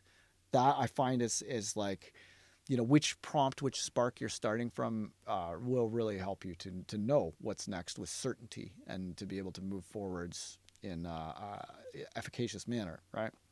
So usually people will start by adding ideas to a loop, starting from some kind of a spark. In this phase, you want to say yes to everything. You're not putting on your editor hat. You're not second guessing yourself. If you don't like something, just mute that channel, right? The objective here is to generate too many good ideas and to find a face. You want to have a spark to provide the initial direction, and then the face, that's kind of like, that's the place that you went in the direction. So the spark basically points at the face. And the spark, because the spark is like a creative prompt to help you get to the face, the spark can become unnecessary if you start with a face, because the face will have an artistic direction as well, right? So if you're trying to find a face, start with a spark. The spark points you towards the face. And then if you just start with a face as your spark, then that's usually where you have the easiest time of it, is when you start with the face as the spark. And remember, you want to have too many good ideas, and then you want to kind of mute and unmute the different channels to test until you're like, okay, that's the face, and this is the most minimal amount of other stuff necessary, right? You want to figure out what that combination is, the face and as little else as possible, and that's kind of like your main variation. All right, so then once you have a loop with all these parts that are looped up, that you can mute and unmute, then you want to arrange. And the easiest, fastest way to arrange is like the subtractive arrangement process, which starts by duplicating your super loop to fill out the whole timeline, right? And then you label the sections at the top, and you will know how to label them because you will have done a few arrangement exercises that I described earlier. Then you write by subtracting, which is so much easier, deleting big parts of each loop to make the sections, and then adding variations and simple automations. I like to use like what I call one knob racks, where I'll have like very specifically programmed racks. And a lot of the time there's not that much that's crazy going on, like a one knob rack that basically every producer independently invents is the mute rack, where you have a utility and then the macro goes from 0 to minus infinity, and you can use it to make a mute. Racks like that are very good for detailing. So I'll have a one knob low pass, one knob mute, one knob high pass, one knob far away, one knob reverb throw, one knob delay throw, one knob bit crusher high pass, etc. And I have this huge arsenal of one knobs now, and anytime I have one of these functions that I'm going to repeat, make a one knob for it. All right. So now by the end of phase 3, you get to something that looks like this. And this is like what the arrangement looks like, where parts of the super loop have been deleted to make the different sections. So most people, when they're first starting to produce, they think that you finish in phase 2, and they end up butting up against the limits of what their processor can do. But you're not done until you go to phase 3, right? A lot of the time, people will abandon a project and call it done because phase 2 has become so frustrating from how many plugins they have loaded. That's not how you finish a song. That's how you abandon a song, right? If you want to really finish it, go to phase 3. And this is where you turn everything into audio stems so that you're back to like 0 or 1% processor, but it sounds exactly the same as it did at the end of phase 2.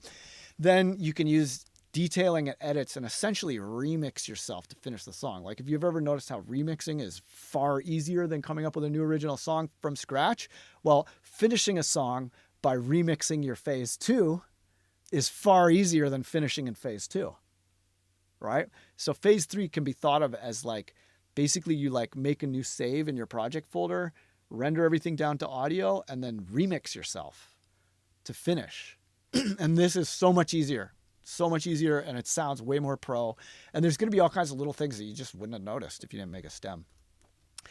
Then phase 4 is like finalize your mix, and phase 5 is either send it off to mastering or master it yourself. And those 2 stages, they involve testing on a lot of different systems. And if you're trying to make music that should be played on a PA sound system, you need to make friends with someone who has a PA, or like, I don't know, if there's someone who works at a club where you can get in there before, after the club is open and test stuff on the PA, because you have to test on a PA. There's stuff that you only hear on a PA, especially when it comes to bass.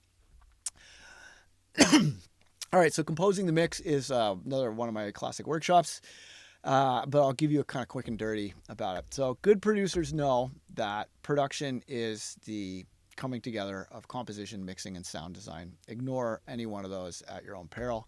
So what is a good mix other than a weird Russian chocolate bar? Well, a good mix should sound full, clear, and balanced and focused on most sound systems. You know, that's generally true, but there is some music that doesn't want to sound that way. For example, punk rock, you know.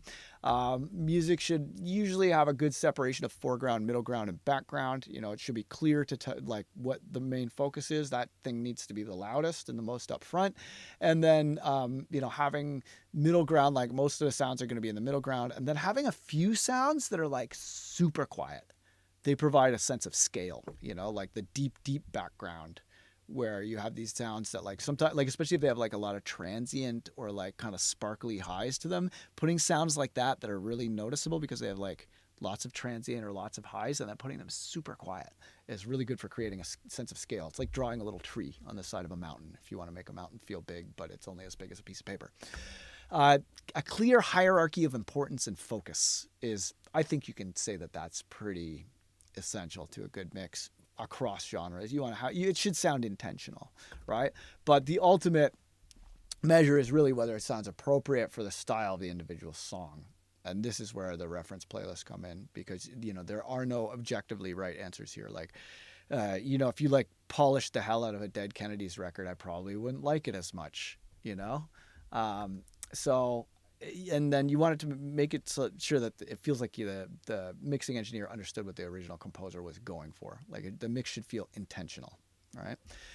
So this ugly old video, The Art of Mixing by David Gibson, is really great. You should definitely watch it. It's a classic, and it's like really just adorably dated, and it's got these goofy 90s graphics, and most of the advice still holds up. So yeah, check out David Gibson, The Art of Mixing. So composition 101. The singer and the band, right? Most people only hear 2 things. The singer, which stands out and sits in front, and then the band, which work as a unit. Well, the same thing is happening without vocals. This is a function of how your perceptual systems operate more than it is like a cultural convention. So every composition needs to have a focus for the audience to feel like they understand it. So there's a hierarchy of presence that is a good idea to focus on. Like when you're actually thinking like, how do I mix this record? Establishing this hierarchy of presence and hierarchy of importance is essential.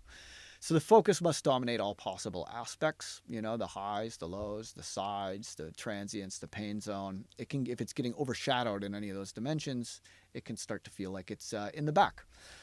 So composition, mixing, and sound design, pay attention to, you know, things that are stealing the focus from the focus, not just in terms of the mix, but in terms of the composition. You know, is this background part have like way more interesting notes and patterns happening? You know, that can steal the show. Or like, you know, if there's a hard pan sound, even if it's quiet, a sound that only happens in one ear is very noticeable because it only happens in one ear. So that might be stealing attention from your main composition. Or if the main sound is just boring, you've got cooler sounds in the background, well, then you want to listen to cooler sounds, right? So the main kind of dimensions are the volume, of course, you know, louder is more in the front. The 3 extremes, which is like extreme highs, extreme lows, and then extreme edges of the stereo field. And then the pain zone, which is that area between like 2.5 to 5 kilohertz where most of the detail lives. If you take away the pain zone, things just feel muffled and in the back. Right? And then there's transients, okay? So transients are also very noticeable. So you want the focus to sit on top and in front of the mix. And to do that, it's an illusion, right? So you got to dominate all possible aspects to create that illusion, and make sure that no band or stage sounds are in front of the main singer sound. So listen for these 5 things. The 3 extremes: the extreme highs above 8 kilohertz, the extreme lows below 80 hertz. Like, I don't consider 100 hertz sub. 100 hertz is like bass. And often what's causing the sub to not work is 100 hertz. And then the side only signals, the pain zone, and the transient structure. And that is like, I wish I'd started listening for that, because volume leveling is 80% of mixing. You know, the first and closest control to the engineer is always the volumes on like every mixer pretty much. How loud or quiet a sound is the single most important factor when mixing. And often if you try to recreate commercial mixes using only gain staging, you can frequently make a better mix than the original by just not doing all that shit that was ruining their sound quality. It's not cool or sexy, but they're very few volume plugins. Like Track Spacer is one. There's people are starting to kind of like make more gain staging videos, but when you're new to producing, you're like, oh, I know what gain staging is. That's just setting the volumes. I don't need to think about that, right? But you do. You really do. Like, this is more important than anything else in mixing is gain staging. It's the truth, you know? So before adding plugins, try adjusting the volume. 8 out of 10 times you can solve your problem just by adjusting the volume, right? So this is a gem of a strategy. I wish someone told me this when I was starting out, because this makes all the difference. The magic question: if you ask this question over and over and over again, it will tell you how to mix your record. Like, this magic question will tell you everything you need to know about mixing. Okay. So are you ready for the magic question? Make some noise in the chat. Let me know you're still out there if you're ready for this secret, because this is like such a secret for mixing. Are you out there? Are you alive in the chat? There's always that little delay when you're streaming, but yeah, make some noise in the chat. Let me know. And yeah, I'm really excited to drop this one on you. This is the magic question. Actually, you know what? I think I'm gonna go to the bathroom. I'll be right back. Did you know that you could be proud of the music you're making 90 days from now, even if you've never made music before? All it takes is a commitment to 5 minutes a day. Yep, just 5 minutes, and you'll embark on a transformative journey into music production and self-discovery. Can you spare that? I'm Bill Gates, and I've spent 20 years distilling my experiences with Grammy-winning artists, making tracks played over 65 million times into something epic for you: the producer's path. This isn't just a course, it's a gateway to mastering music production without needing expensive gear or prior experience. You don't need to be born rich, you don't need to be born gifted. All you need is a commitment to spending 5 minutes a day on music. The producer's path is a proven system that has supported top artists throughout the industry. And now it's your turn to access these secrets and forge your own unique sound. As you journey through the 12 levels of the producer's path, each step designed to build your skills and confidence, you'll not only learn music production, but also discover how to express your individual style, breaking the rules like a true artist. Join our vibrant Producer Dojo community, get feedback on your tracks, and maybe even feature on a Dojo mixtape. With no subscriptions and free updates for life, your path to music mastery is evergreen, and you can come back again and again and again, getting more out of it each time. So what's it going to be? Continue as is, or spend the next 90 days at the dojo transforming into the music producer you've always wanted to be? Listen to what your fellow dojo members have achieved with the producer's path. Their success stories could be yours. I started from 0. Dude, the way you laid it out, Here's what you do first. It's amazing. The habit tracking changed my whole mindset. honestly, Huge breakthrough. Huge difference. comprehensive. Game changers. It gives me goosebumps. Just blows my mind. That's when I was like, okay, I can make music. I'm actually doing some art. Making music felt more real at that point. To understand, hey, I'm doing this shit right. I can show my children's children who I was. Other people have been saying it sounds good. And everybody's, oh, that's pretty cool. It's pretty exciting. Never found the answer until I went to the producer's path. All right, we're back, and it's nice to know that y'all are alive out there. Okay, so the magic question that like mixes your records for you is: does this sound need to stand out or blend in? Does this sound need to stand out or blend in? Because really, it's all about creating that hierarchy of presence, that hierarchy of focus. So if the sound needs to stand out, turn it up. If the sound needs to blend in, turn it down. 80% of the time, that's going to be everything you need. And that will solve your problem in the most high fidelity way because you're not adding additional processing that degrades the sound. But if that's not enough, then you ask, does an aspect of the sound need to stand out or blend in? Maybe it has too much transient. Maybe it's too bright. Maybe it's too wide, right? So then and only then do you reach for processing and adjust the sound's aspect, whatever aspect is a problem. But I like to use EQ as like a last resort because of it kind of gets this, like, when you have too many EQs, things start getting that like copy of a copy feeling. And there's just like an inherent flaw in digital EQs because they always use a fast Fourier transform calculation to determine the frequencies. And that there's a minimum computation time for a fast Fourier transform. So when it does the noise canceling headphones thing and like loops back on itself to accentuate or attenuate a frequency, in a digital system, they're always inherently like slightly misaligned. And that's why digital filters make that whistling sound when you turn the resonance up and an analog filter goes squish, is because an analog filter isn't doing a fast Fourier transform. It is like, it's operating at the speed of light. It doesn't have that minimum computation time. So the alignment of the phase recursion is more accurate, right? So if you want to adjust frequency components of the sound, try using layering before you reach for an EQ. Like often layering white noise with a similar envelope shape to your sound, the ear will just kind of glue it together. And that can be a great way to add brightness to a sound without actually processing the sound itself. Saturation doesn't have the same problem that EQ does. And then EQ is like kind of a last resort. Like if none of the other things are really solving it, then consider using an EQ. If you want more power in your sound, again, layering, like putting a sine only sub under your bass. If your bass isn't thick enough at the bottom, that's like such a hack. Saturation, again, that is excellent for adding power to a sound. And then compression can help too, and EQ.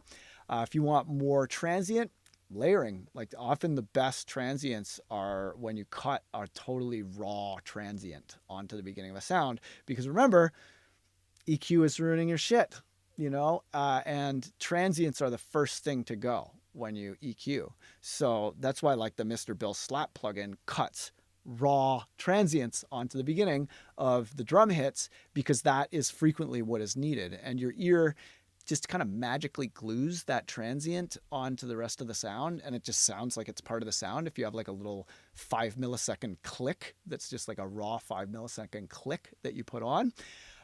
So that really helps. Clipping can help get rid of transients, because most of the time you want to get rid of transients. You don't want more transient, you want less transient, because transients they're more noticeable, right? So transients often will make a sound occupy the front of the mix when you want whatever your main sound is to occupy the front of the mix. So you want transient, like let's say you have an acoustic guitar, you want that to be the big transient and not the hi-hat, because the hi-hat will make the guitar feel like it's in the back if it has more transient than the guitar, right? So you clipping transients off. There's a bunch of videos on this channel about clipping, so check that out. Using hard digital clipping to remove micro peaks and transients is far more transparent than using a limiter or a compressor, but limiters and compressors are great too. I especially like the LA2A. I don't think I would make a track without the LA2A compressor. And then stereo, again, layering, first option. Chorus, phaser, reverb, etc., and then use width effects last, because width effects usually they're like making a kind of stereo comb filter where it takes the frequencies and goes like that, and then each side on its own is kind of comb filtered, and that can mess up your transients and stuff. So so I usually use those like width plugins last. And for focus, making space with like track mute automation or EQ on other sounds to create focus for your main sound can often help. And then when in doubt, simplify. Put all your faders down, and then bring up only the most essential sounds, and then ditch the rest. And if you think of perfection as not when there's nothing left to add, but when there's nothing that can be taken away, right? So perfection is when every single thing that is there must be there. That's how you get to perfection. Not when there's nothing left to add, when there's nothing left that can possibly be removed. And you have to remove too much stuff and then dial it back to know where that line is, because only one who has gone too far can know where the limit lies. All right, so part 3, your path to glory. How do you remix your life? Well, always start by asking why. You know, why? Why are things the way they are? Why are things in a way that I find dissatisfactory? Why? Why do these things bother me? Why do I care? Why should I change? Right? Because if you don't ask why, your resistance will stop you from doing whatever change it is. Right? So you got to recognize you are your habits. Okay? You are your habits. This is where your like sound and style comes from as a musician. This is like, you know, who you are as a person too. Like it's your habits, right? So famed Nazi supporter and father of industry Henry Ford said, if you always do what you've always done, you'll always get what you've always got. But I don't like Nazis, so I'm going to try and find someone else who has that quote. Oh, Anthony Robbins said, if you do what you've always done, you'll get what you've always gotten. Gotten's kind of a weird word, though. That just sounds odd to my ears. Gotten. I don't know. But yeah, you know, maybe this. But you see this quote everywhere. It's also, you know, Joseph O'Connor said, if you do what you've always done, you'll always get what you've always got. If what you are doing is not working, do something else. A bit wordy version. Or how about Mark Victor Hansen, who's on the same site with the same quote? If you do things the same way you've always done them, you'll get the same outcomes you've always gotten. In order to change your outcomes, you've got to do things differently. Or maybe it was Jesse Potter who said, if you always do what you've always done, you'll always get what you've always gotten. I don't like that word. Sue Knight. Okay, here we go. Do what you've always done and you'll get what you've always got. Ooh, she's probably good at Twitter. Then Ronnie Coleman, a retired American professional bodybuilder, said, if you always do what you've always done, you'll always get what you always got. That's the formulation I like. That sounds the best to my ears. But that's also the Gymaholic version. If you always do what you've always done, you'll always get what you've always got. Or was it Albert Einstein who said, if you always do what you've always did, you will always get what you always got? So much doubt about this. I'm just going to attribute it to Abraham Lincoln, who famously said, if you always do what you've always done, you'll always get what you've always got. Which he followed with, we should totes go to war with the Confederacy and free all those slaves, my dog. Am I right? Abraham motherfucking Lincoln. All right, you are your habits. So we like to believe this, that, you know, there are influences on behavior, like the instincts and norms and habits. You know, those are like these automatic influences. But it is the rational mind that is the overseer of our decision making. Our beliefs and our desires and our conscious decisions drive behavior. But it's nice to think. But how it really works is like this. Instincts, norms, and habits directly influence action, and reasoning kind of comes into the equation after the fact as rationalization. Like it's basically rationalization, and you can measure this, which is crazy. There's this experiment called the box experiment, where you can hook up electroencephalograms, EEGs, to your brain. And then by measuring the brain's activity during the decision-making process, you can find that the decision moment occurs measurably before the conscious mind is aware of it. Because remember the interpreter module, right? The interpreter module, its whole job is to just lie to you about how much complexity is going on under the hood of your brain, right? So there's a whole brain module that just lies. That's its whole job.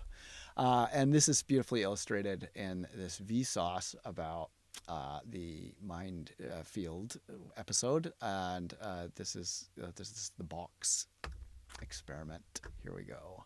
I think it's about like 12 minutes in, maybe. Let's see. Where is it? About.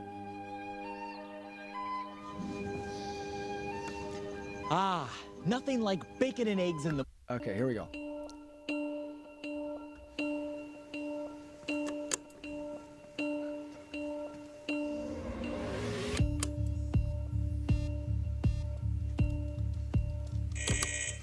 This task seems easy enough. Just push either button before the light comes on. So why is it so difficult? Wow. It's difficult because this machine is actually reading my mind. It knows when I decide to push a button and lights them up before I can actually push one. How does it feel when it's happening? It feels like right then. It already knew. I'm trying to not have my mind read. Here's how the box works. My decision to push a button doesn't begin when I think it does. It's actually preceded by subconscious activity I'm not aware of, but that the machine can detect. Now, the machine isn't predicting which button I will push. It's determining when I'm about to push one before I know it. For the first few minutes, I push buttons and the box records my brain activity, learning which behaviors follow which subconscious processes. Eventually, the box can know what I'm about to do before even I do. In other words, it can read my subconscious mind and tell me what I was going to do before I know I was going to do it. Madness, right? But that's demonstrably true. You know, like we like to think that we have introspection, but we don't, right? So with this new scientific understanding of like how your decision making works, how do we proceed as artists, right?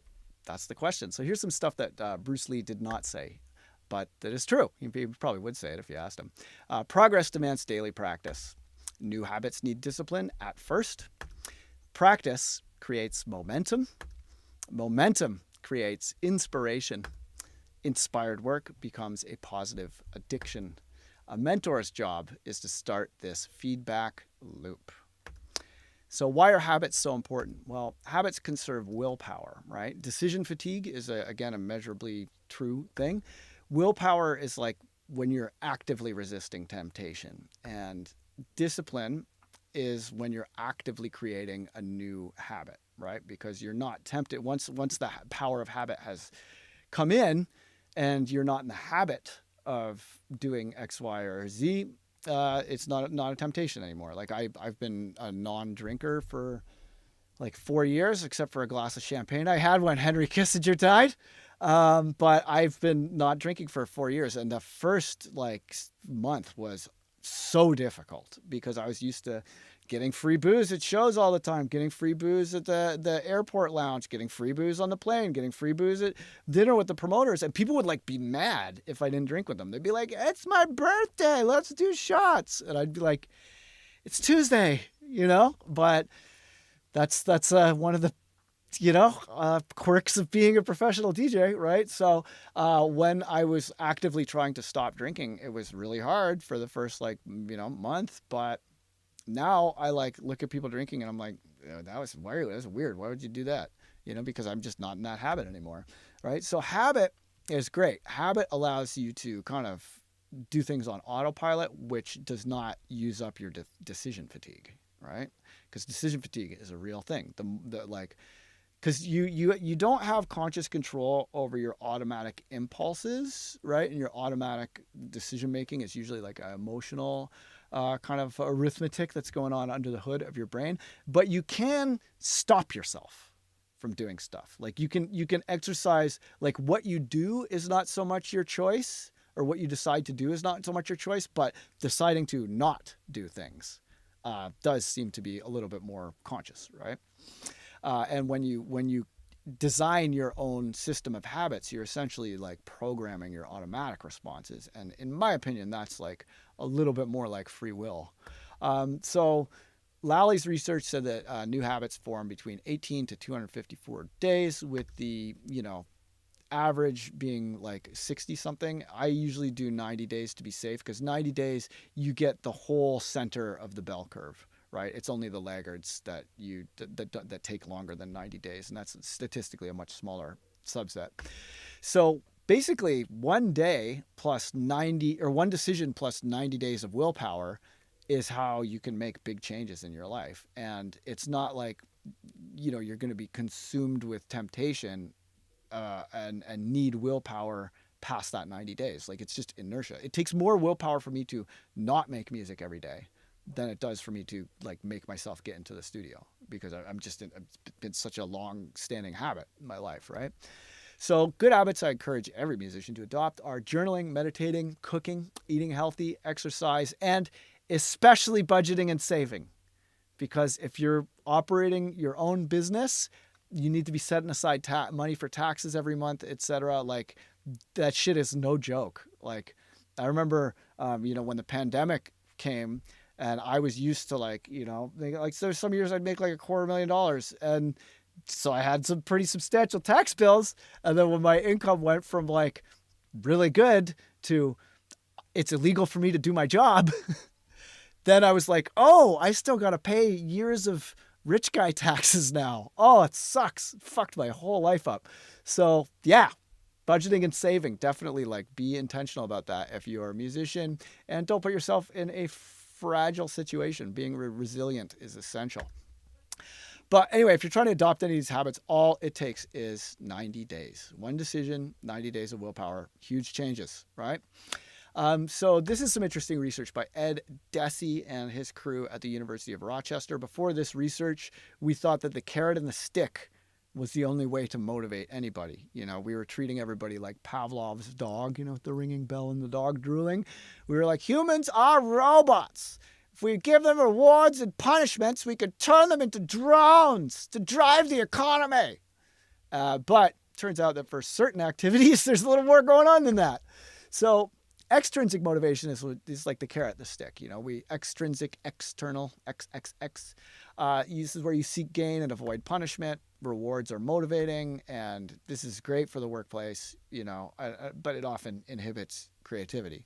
So for creativity, you really want intrinsic motivation for creative tasks, etc. Intrinsic is internal, and this is where the activity itself is rewarding, right? Or the activity is part of your identity in some way. And in this situation, rewards can be demotivating because it's taking away your like agency, right?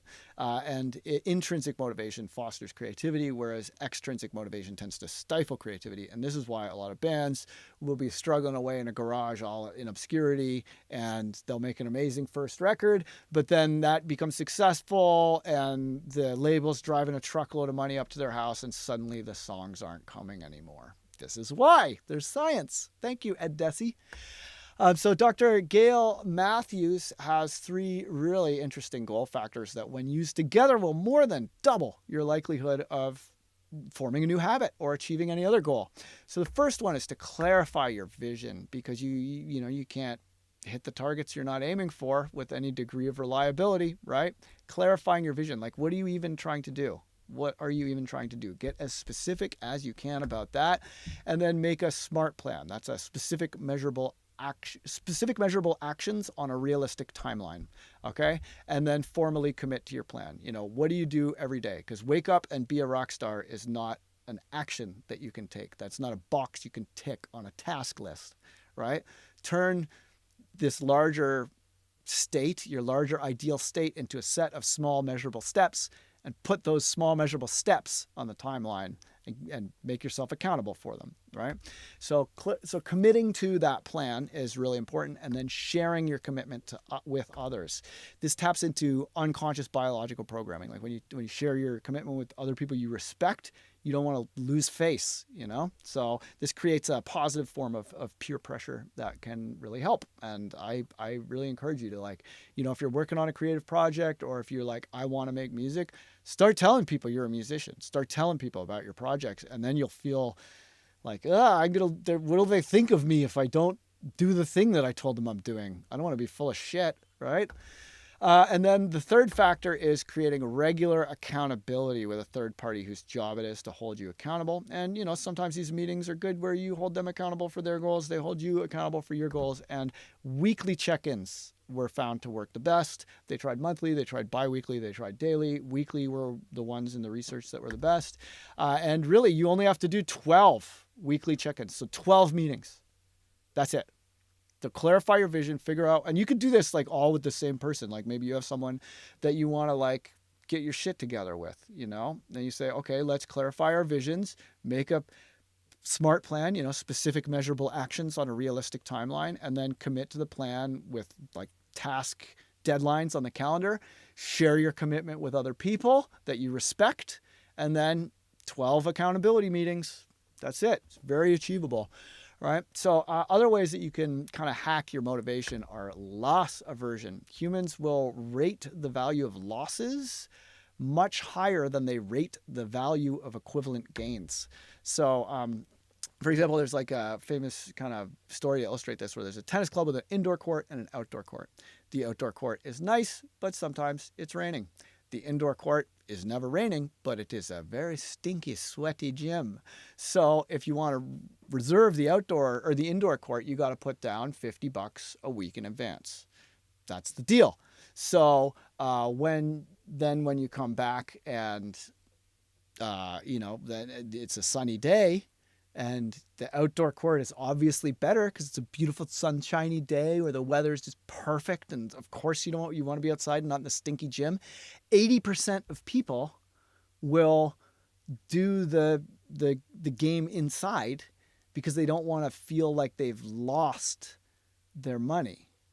But the money is already spent. Like, that's a non-refundable deposit. That money is gone the second you put it down on that indoor tennis court reservation. So in the moment, the rational thing is to play outside where it's nicer, right?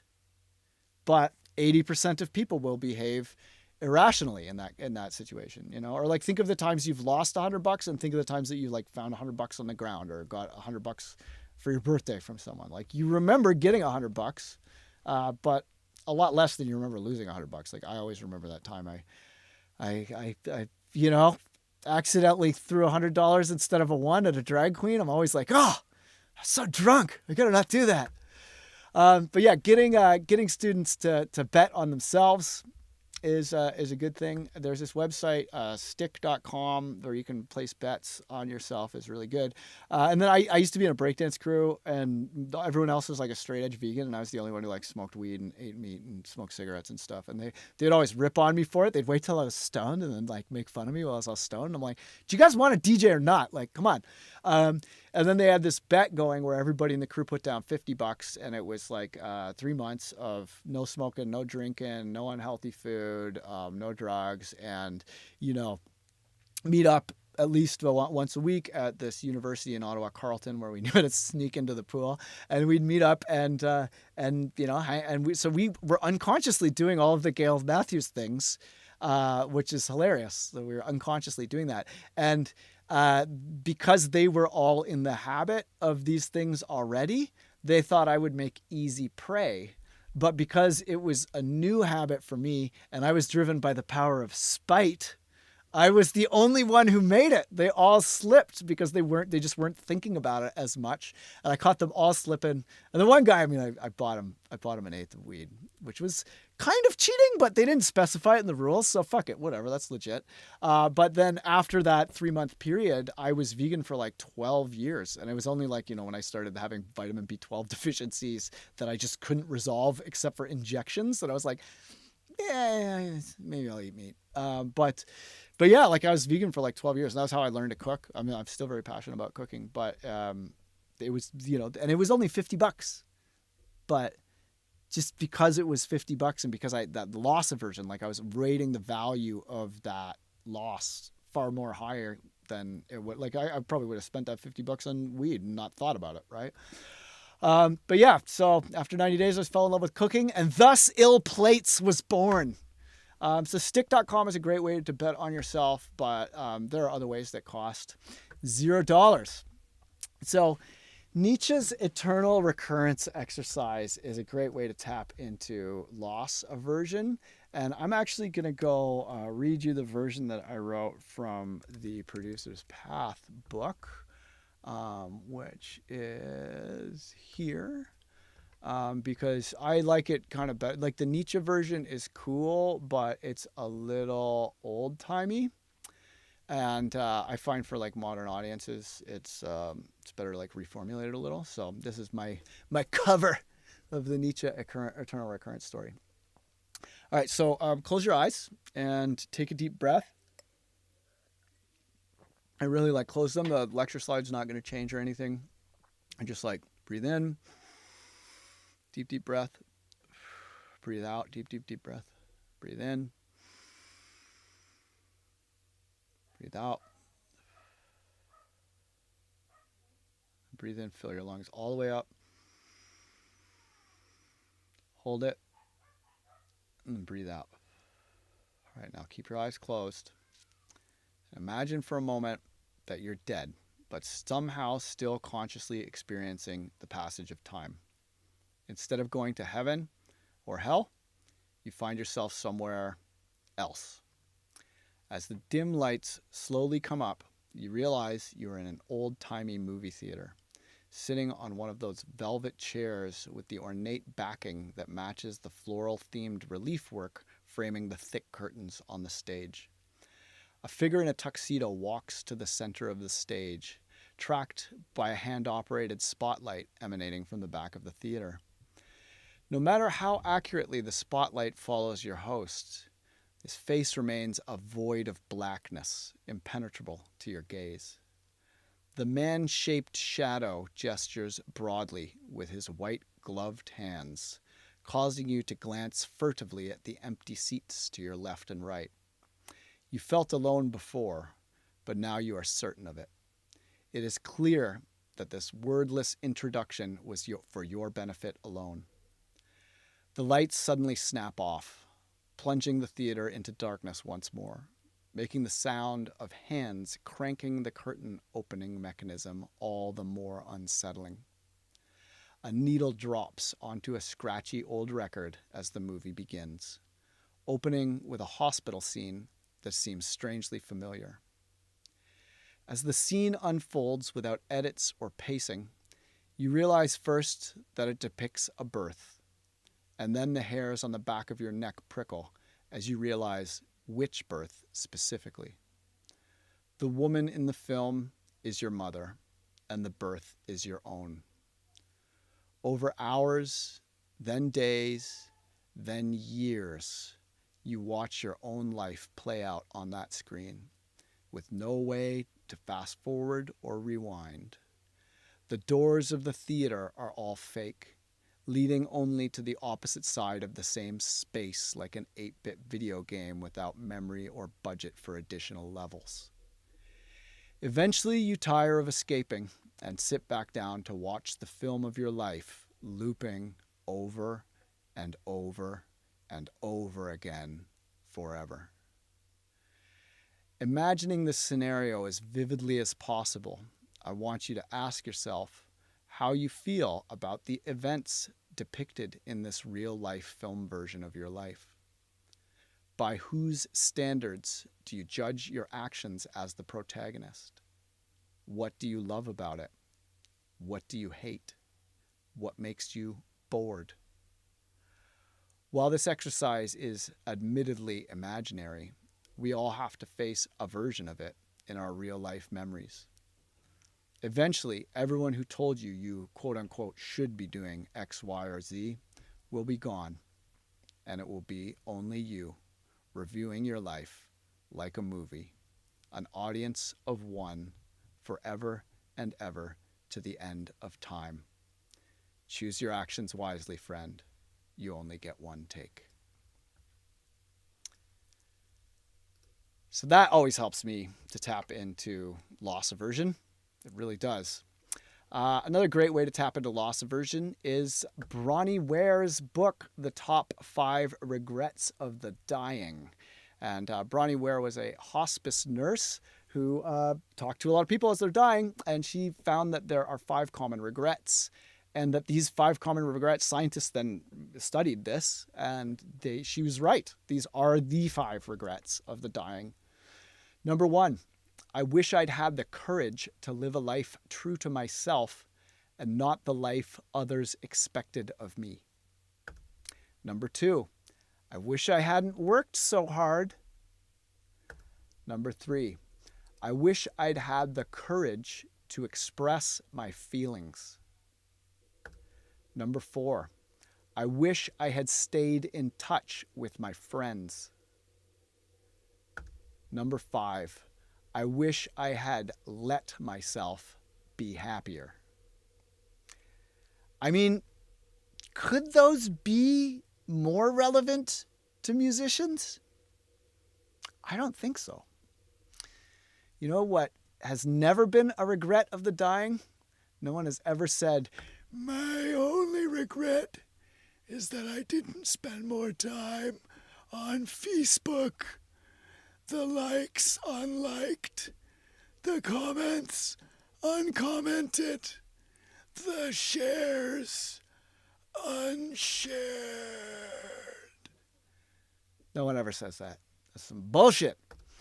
All right, so if you're serious about making art, remember the science. You must formally commit in some way to your goal, right? And if you ask a real musician like where their commitment comes from, why they do what they do, they will almost invariably, like I'm talking about people who are lifers, people who are like doing music for like 20 years plus consistently. If you talk to them about like why are you doing this?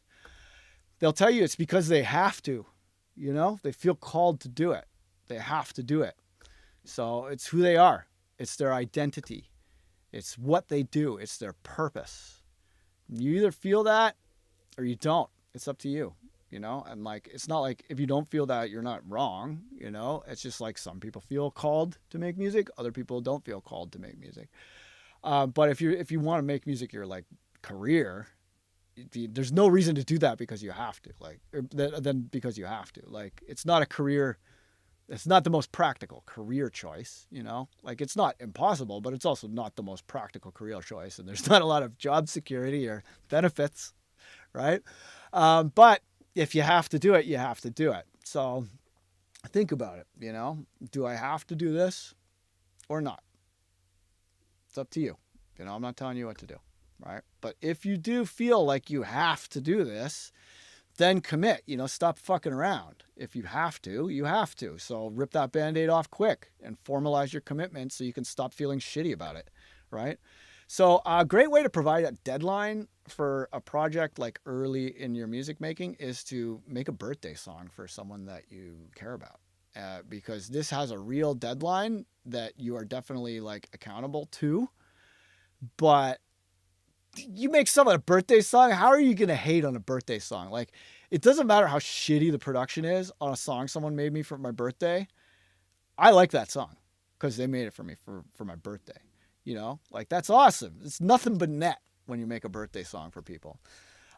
So if you're going to commit to, a long-term plan that's more than just a birthday song, you need to have a specific, measurable, action-oriented, realistic timeline. That's the name of the game. You want realistic timeline of specific measurable actions, because those you can put on the calendar, those you can cross off your task list. Be a rock star. You can't cross off your task list, really. So then write it down, sign it, and put it somewhere in your house where you gotta look at it every day, like on your fridge or on the door to your room or somewhere where you're like kind of visually confronted with it and where other people that you respect will see it, because remember factor 2 in the Gail Matthews research. And then just, let everybody know about it, especially people you respect. Like, tell people you respect that you are committed to this plan, right? Tell people you respect that you're committed to this plan. That will create pressure. And then give yourself no choice for 90 days. Schedule 12 accountability meetings with a partner, and for 90 days, give yourself no choice. And, we've done this like Remix Your Life competition for the first few months of many years. And we did it for a full year, Remix Your Life competitions before. And the full year was way harder. It was like so much harder to keep motivated past 90 days. So now we just do the first 90 days. It's a little bit more achievable. And that also kind of conveniently lines up with the 90 days of our semesters, because we do semester linear courses now. I'm like a real school at the dojo. It's not as ADD and anarchic as it used to be. It's like much more focused and structured. But of the people who are real crushers at this like Remix Your Life thing, where you're, changing your behaviors, changing your habits, exercising intention about your lifestyle design, like that's not for everybody. There's a lot of people that just like, they just want to be told what to do all the time, right? But if you're going to remix your life, that's like, you got to come up with your own plan and execute it. And the people who are really good at this, the people who tend to get the prizes in the Remix Your Life competitions that we hold, and we got lots of prizes from Moog this year. They really liked what we did last year, so I'm excited. But the people who are real crushers at this, it's always the people with the small 5-minute in the studio goal. Because that 5 minutes as a minimum, there's no excuse for not doing that. And like if you read the book Atomic Habit, like there are people who got in shape where their goal was to do 1 push-up every day. Because the tendency is to do more. And if you make it really specific and measurable and small, then there's no excuse to not. Because it's the skips that wreck it. You want to be able to get a streak going, and then naturally, because you have a streak going, loss aversion kicks in. So when you're tracking your habit, get a streak going and keep track of it. You can just put X's in the calendar, or you can use, like we use this app Habit Hive in the dojo. That's really cool. It's a free app made by this dude. And then if you pay for the subscription for, it's like $20 a year, and then the code producer dojo, the code dojo gets you on the dojo scoreboard. So if you want to be in the running, but yeah, you give yourself no choice for 90 days and just pick a really small, really achievable goal. And 5 minutes a day in the studio, it's counterintuitive that would produce the best results. It is totally counterintuitive, but if that is the minimum commitment, it's really it's impossible to skip it because you always have 5 minutes. And then the consistency is what makes things snowball, right? So while you may be like, hey, my goal is to eventually spend like 4 hours in the studio every day, that's hard. That's a big leap. From no studio time to 4 hours is a big leap. But from no studio time to 5 minutes, anybody can do that. So keep that in mind. The real crushers at Remix Your Life are the people who have the small 5-minute goal of 5 minutes of studio or 5 minutes music time every day. And our Remix Your Life champ from the last time we did the full year Remix Your Life, which is really hard to go for the full year. It's way harder than 90 days, was Squidot. And here was Squidot's, one of Squidot's messages when he was sending us video messages. What's up, Dojo fam? Squidot here. I am super pumped to say that I have accomplished 100% of my goals for the first quarter of Remixing My Life. It wasn't always easy, but I pushed through the difficult parts. I had a lot of close calls, and I got it done.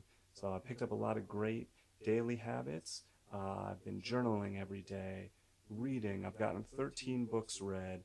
I've been doing yoga and exercising, meditating daily, which has been super powerful. I have followed every ninja on the Ninja Scroll and listened to their music, which has been very inspiring. I've watched 43 weekly download or Dojo TV streams. I've been in the studio every single day working in Ableton, and I've gotten 104 beats done total during the challenge. I also put in weekly sessions to try and get those beats into more complete songs. So I've done 59 of those sessions, anywhere from an hour and a half up to 5 hours.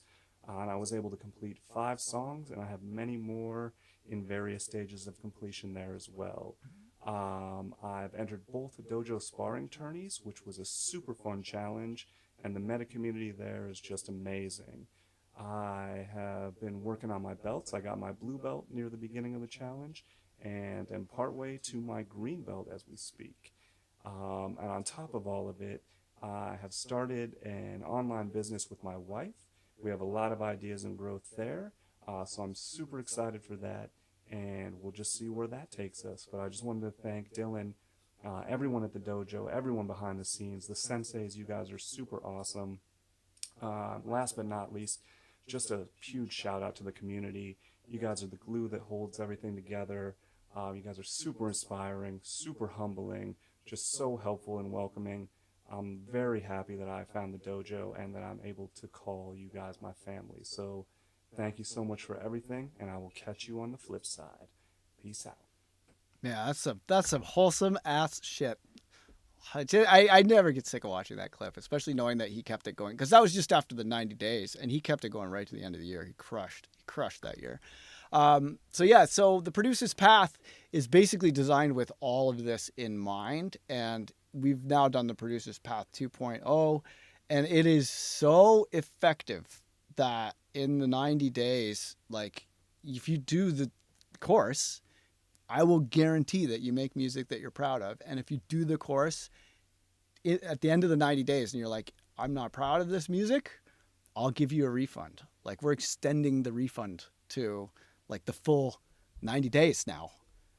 You know, and if you do the full course and you're like, I don't like it, I'll give you your money back. Like it is impossible. It is impossible to complete the course and not make music you're proud of. And it's like, it's been refined. It's slaying. So, yeah, that's the objective, 90 days to music you're proud of. And it's, a lot of people come back multiple times, you know, it's really fun. And it's basically like what used to take a year of the dojo in 90 days. And it's less than half the price of a year of the old dojo membership used to cost. So this is, you know, replacing the old producer dojo membership and the weekly download. It's 12 themed weeks that build. There's philosophy and skill sessions that are kind of separate. Like each week you do two things. There's one that's like more on the philosophy and approach and artistic development side. And then there's another one that is more on the like technical side. And then they go hand in hand and kind of build incrementally so that even if you have, you know, nothing, then you can still crush. So there's prep and studio assignments each week. A week 0 catch-up library, which is pretty complete. Like that comes with a lot of the stuff from the weekly download and everything. And then you can optionally upgrade to 12 sensei sessions, and they're half-hour instead of hour sessions. So you know, you can get them cheaper if they're half hours, because we want to make it you know, affordable. But a lot of, like, we kind of broke that off as an upgrade. It used to be part of the course, but not everybody wants sensei sessions, especially there's like, you know, I'm in the Discord giving people track feedback too. A lot of the time, like, and the written feedback is like pretty detailed. But the senseis are amazing at the dojo, but like not everybody wants to do that. So that's kind of like a separate thing now, but it is a very competitively priced sensei sessions. You could turn in your work as short videos, do sensei sessions every week, or you can like meet with an accountability partner. A lot of people do it that way. There's like an accountability partner finding area in the dojo Discord. And then I'm in there, you know, every week, but I'm also like, you know, usually at least once a month, I'll do a track feedback. Like we have a bunch of live track feedback streams, and I usually do it at least once a month where you can get track feedback. The community in Discord is popping, and there's lots of different like levels of the Discord, but you unlock community access and free access when you get the Producer's Path. And then there's a Producer's Path area. And then there's a bunch of bonuses and stuff too, but it's pretty cracking. And that is at theproducerspath.com. And if you want to get in it before we start, the first like class is the second week of January, because a lot of time people are kind of recovering from New Year's Eve for a couple days before they're ready to, like, you know, focus hard. So to give people some space for New Year's, we normally start the classes like the second week, and then basically New Year's is like week 0, and then week 1 is like the week after. But yeah, it's really, I mean, like, who else could guarantee that you would make music that you're proud of? Like, that's an absurd thing to guarantee. That's an absurd thing to guarantee. So, yeah, so go check it out at theproducerspath.com. Money back guarantee. You'll make music that you're proud of by the end of the course, or I will refund you. Who else could offer such a guarantee? And then, you know, check out the video on the Producer's Path page too, because there's that algorithmic video editor that I talked about before that shows you really how far my techniques have gone, and really how many people are using 128s and making tutorials about 128s, and really how many people are using the mud pies technique, because they're not always giving me a shout out. But I made my own search and editing software and got just the word 128s, because that's not like, you don't say 128s unless you're making 128, but it was like making sure it was in the context of Ableton and everything, and just the word 128s over and over again is like 15 minutes. It's insane. It's insane. Like hundreds and hundreds and hundreds of classes about 128s that are not made by me. But that shows you, you know, how effective these things are.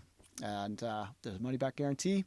It's pretty affordable. And then we also have like annual memberships too. And the annual memberships, I mean, if you know you're going to be a producer a year from now, the annual membership is a better value. It comes with more of the reference material and rabbit holes and stuff, because there are people who like rabbit holes, myself included. But the linear course, like, you definitely want to get through the producer's path first. I would recommend it for every single producer, whether you're, very seasoned or not. The producer's path, like there's a deeper level of the fundamentals that even a seasoned expert producer is going to find stuff that they're like, whoa, that helps so much. I can't believe I never got told about that. And a lot of this stuff is like fairly unconventional, but more effective than many of the conventional approaches, which is kind of my specialty as an educator, right? But yeah, get in there. It's starting up pretty soon, and it's a vibe. And I mean, who else could guarantee that you'll make music that you're proud of or your money back? Like, who else could guarantee that? That is only possible when you've been doing what I do for like 20 plus years. I know what works because I tested it. Only data is driving that claim. That is not, Dunning-Kruger. That is like, tens of thousands of hours, 20 plus years of teaching. So yeah, watch the video on the Producer's Path page too. I went and hunted out a bunch of 20-year-old videos of me debuting these techniques that people are still making tutorials about in 2025. But yeah, lots of love. Thank you so much for watching, and I will see you in the Producer's Path. It's going to be the best year ever. Way more Moog prizes. Let's go.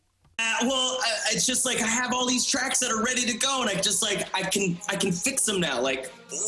I had been watching the live streams for at least a year and a half prior before we signed up, and then we both got jobs, and I was like, dude, we should do this, and it's just been easily the greatest thing that's happened to our career ever. I've just been filling in my weekly downloads, and it's been doing that for me. I'm like, oh, I've been wondering about this for 3 months, and here it is. You just casually said it. I'll tell you, every single session I've had with an instructor has resulted in my mind being blown and me having a much more solid concept of what I need to work on. Okay, thank you. That's the answer I was looking for. Seriously, that answers everything. I appreciate the feedback, and yeah, I can't wait. This was awesome. This is worth you $1,000. It makes so much sense. I know exactly what you're talking about, and now I get it. The dojo changed my life. I suggest anybody that wants to take their music seriously and wants to step that shit up to the next level, definitely sign up for one of these retreats. It's incredible.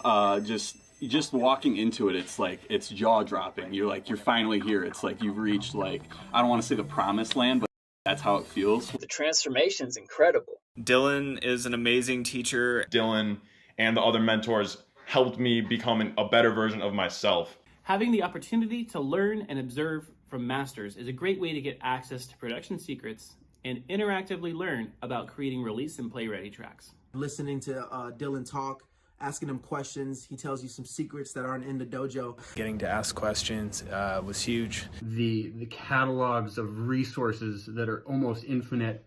The dojo has definitely made the biggest impact to my music. The dojo has helped me get there. Learning some of Ilge's techniques has helped me kind of break that wall down. I finished better tracks in half the time. I can't even begin to describe the feeling of being able to express yourself creatively without limits, and actually be able to finish your music and then be proud of the music that you've made. I started making music that makes me happy, that I'm proud to release. I'm on a whole new level of inspiration right now. I really, it's hard for me to put into words. I'm just ready to show. That's where I'm at. Feeling so good about the music that I'm making and having a better direction. I've had so many eureka moments. I have gained a sense of self-worth that I have not felt in a very, very long time. And it just feels so good to go from this muddy mess to I'm creating these emotional songs about life experiences that people can resonate with. Joining the dojo within a year just took me from there way up to making music that you could feel, that I feel proud of. One of the best things I could have done. I feel amazing to be on the other side of all these goals that I had for myself. I couldn't believe that I could make an actual beat with a build-up, intro, and drop in 30 minutes. If you're serious about actually putting the work in and learning the stuff, I think you would be surprised yourself as far as where you can take your music. All the tools that you need to succeed as an artist in one place. an awesome community of producers who are like-minded. Honestly, the best community I've ever been a part of, hands down. It just feels so good to have such a supportive community of people to learn and grow as an artist with. We're creating a platform. We want the whole team to rise with us. I've formed great relationships along the way. I highly recommend anybody who was on the fence to actually get signed up right now. Put your music where your mouth is, start your career, and get the ball rolling. So get in there and sign up. Peace. Ill Gates is a name known by producers worldwide. He's been cited as a formative influence by G. Jones and Illenium, and his work draws high praise from the likes of Morgan Page, Mr. Bill, and even Excision. He's hit the iTunes Electronic Top 10 multiple times, DJs around the world play his music every weekend, and fans wear their Ill Gates tattoos with pride. You can hear his ringtones on the Windows Phone, and rumor has it he's working on a secret project with Disney. It's safe to say Ill Gates is a household name. When he's not composing his own music, Ill Gates is teaching the next generation of musicians and providing employment opportunities through Producer Dojo, which he founded in 2016 with the goal of launching 1,000 music careers.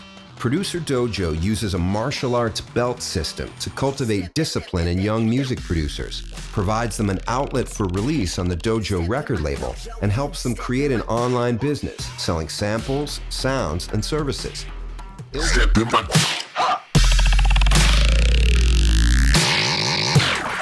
It hits all by itself.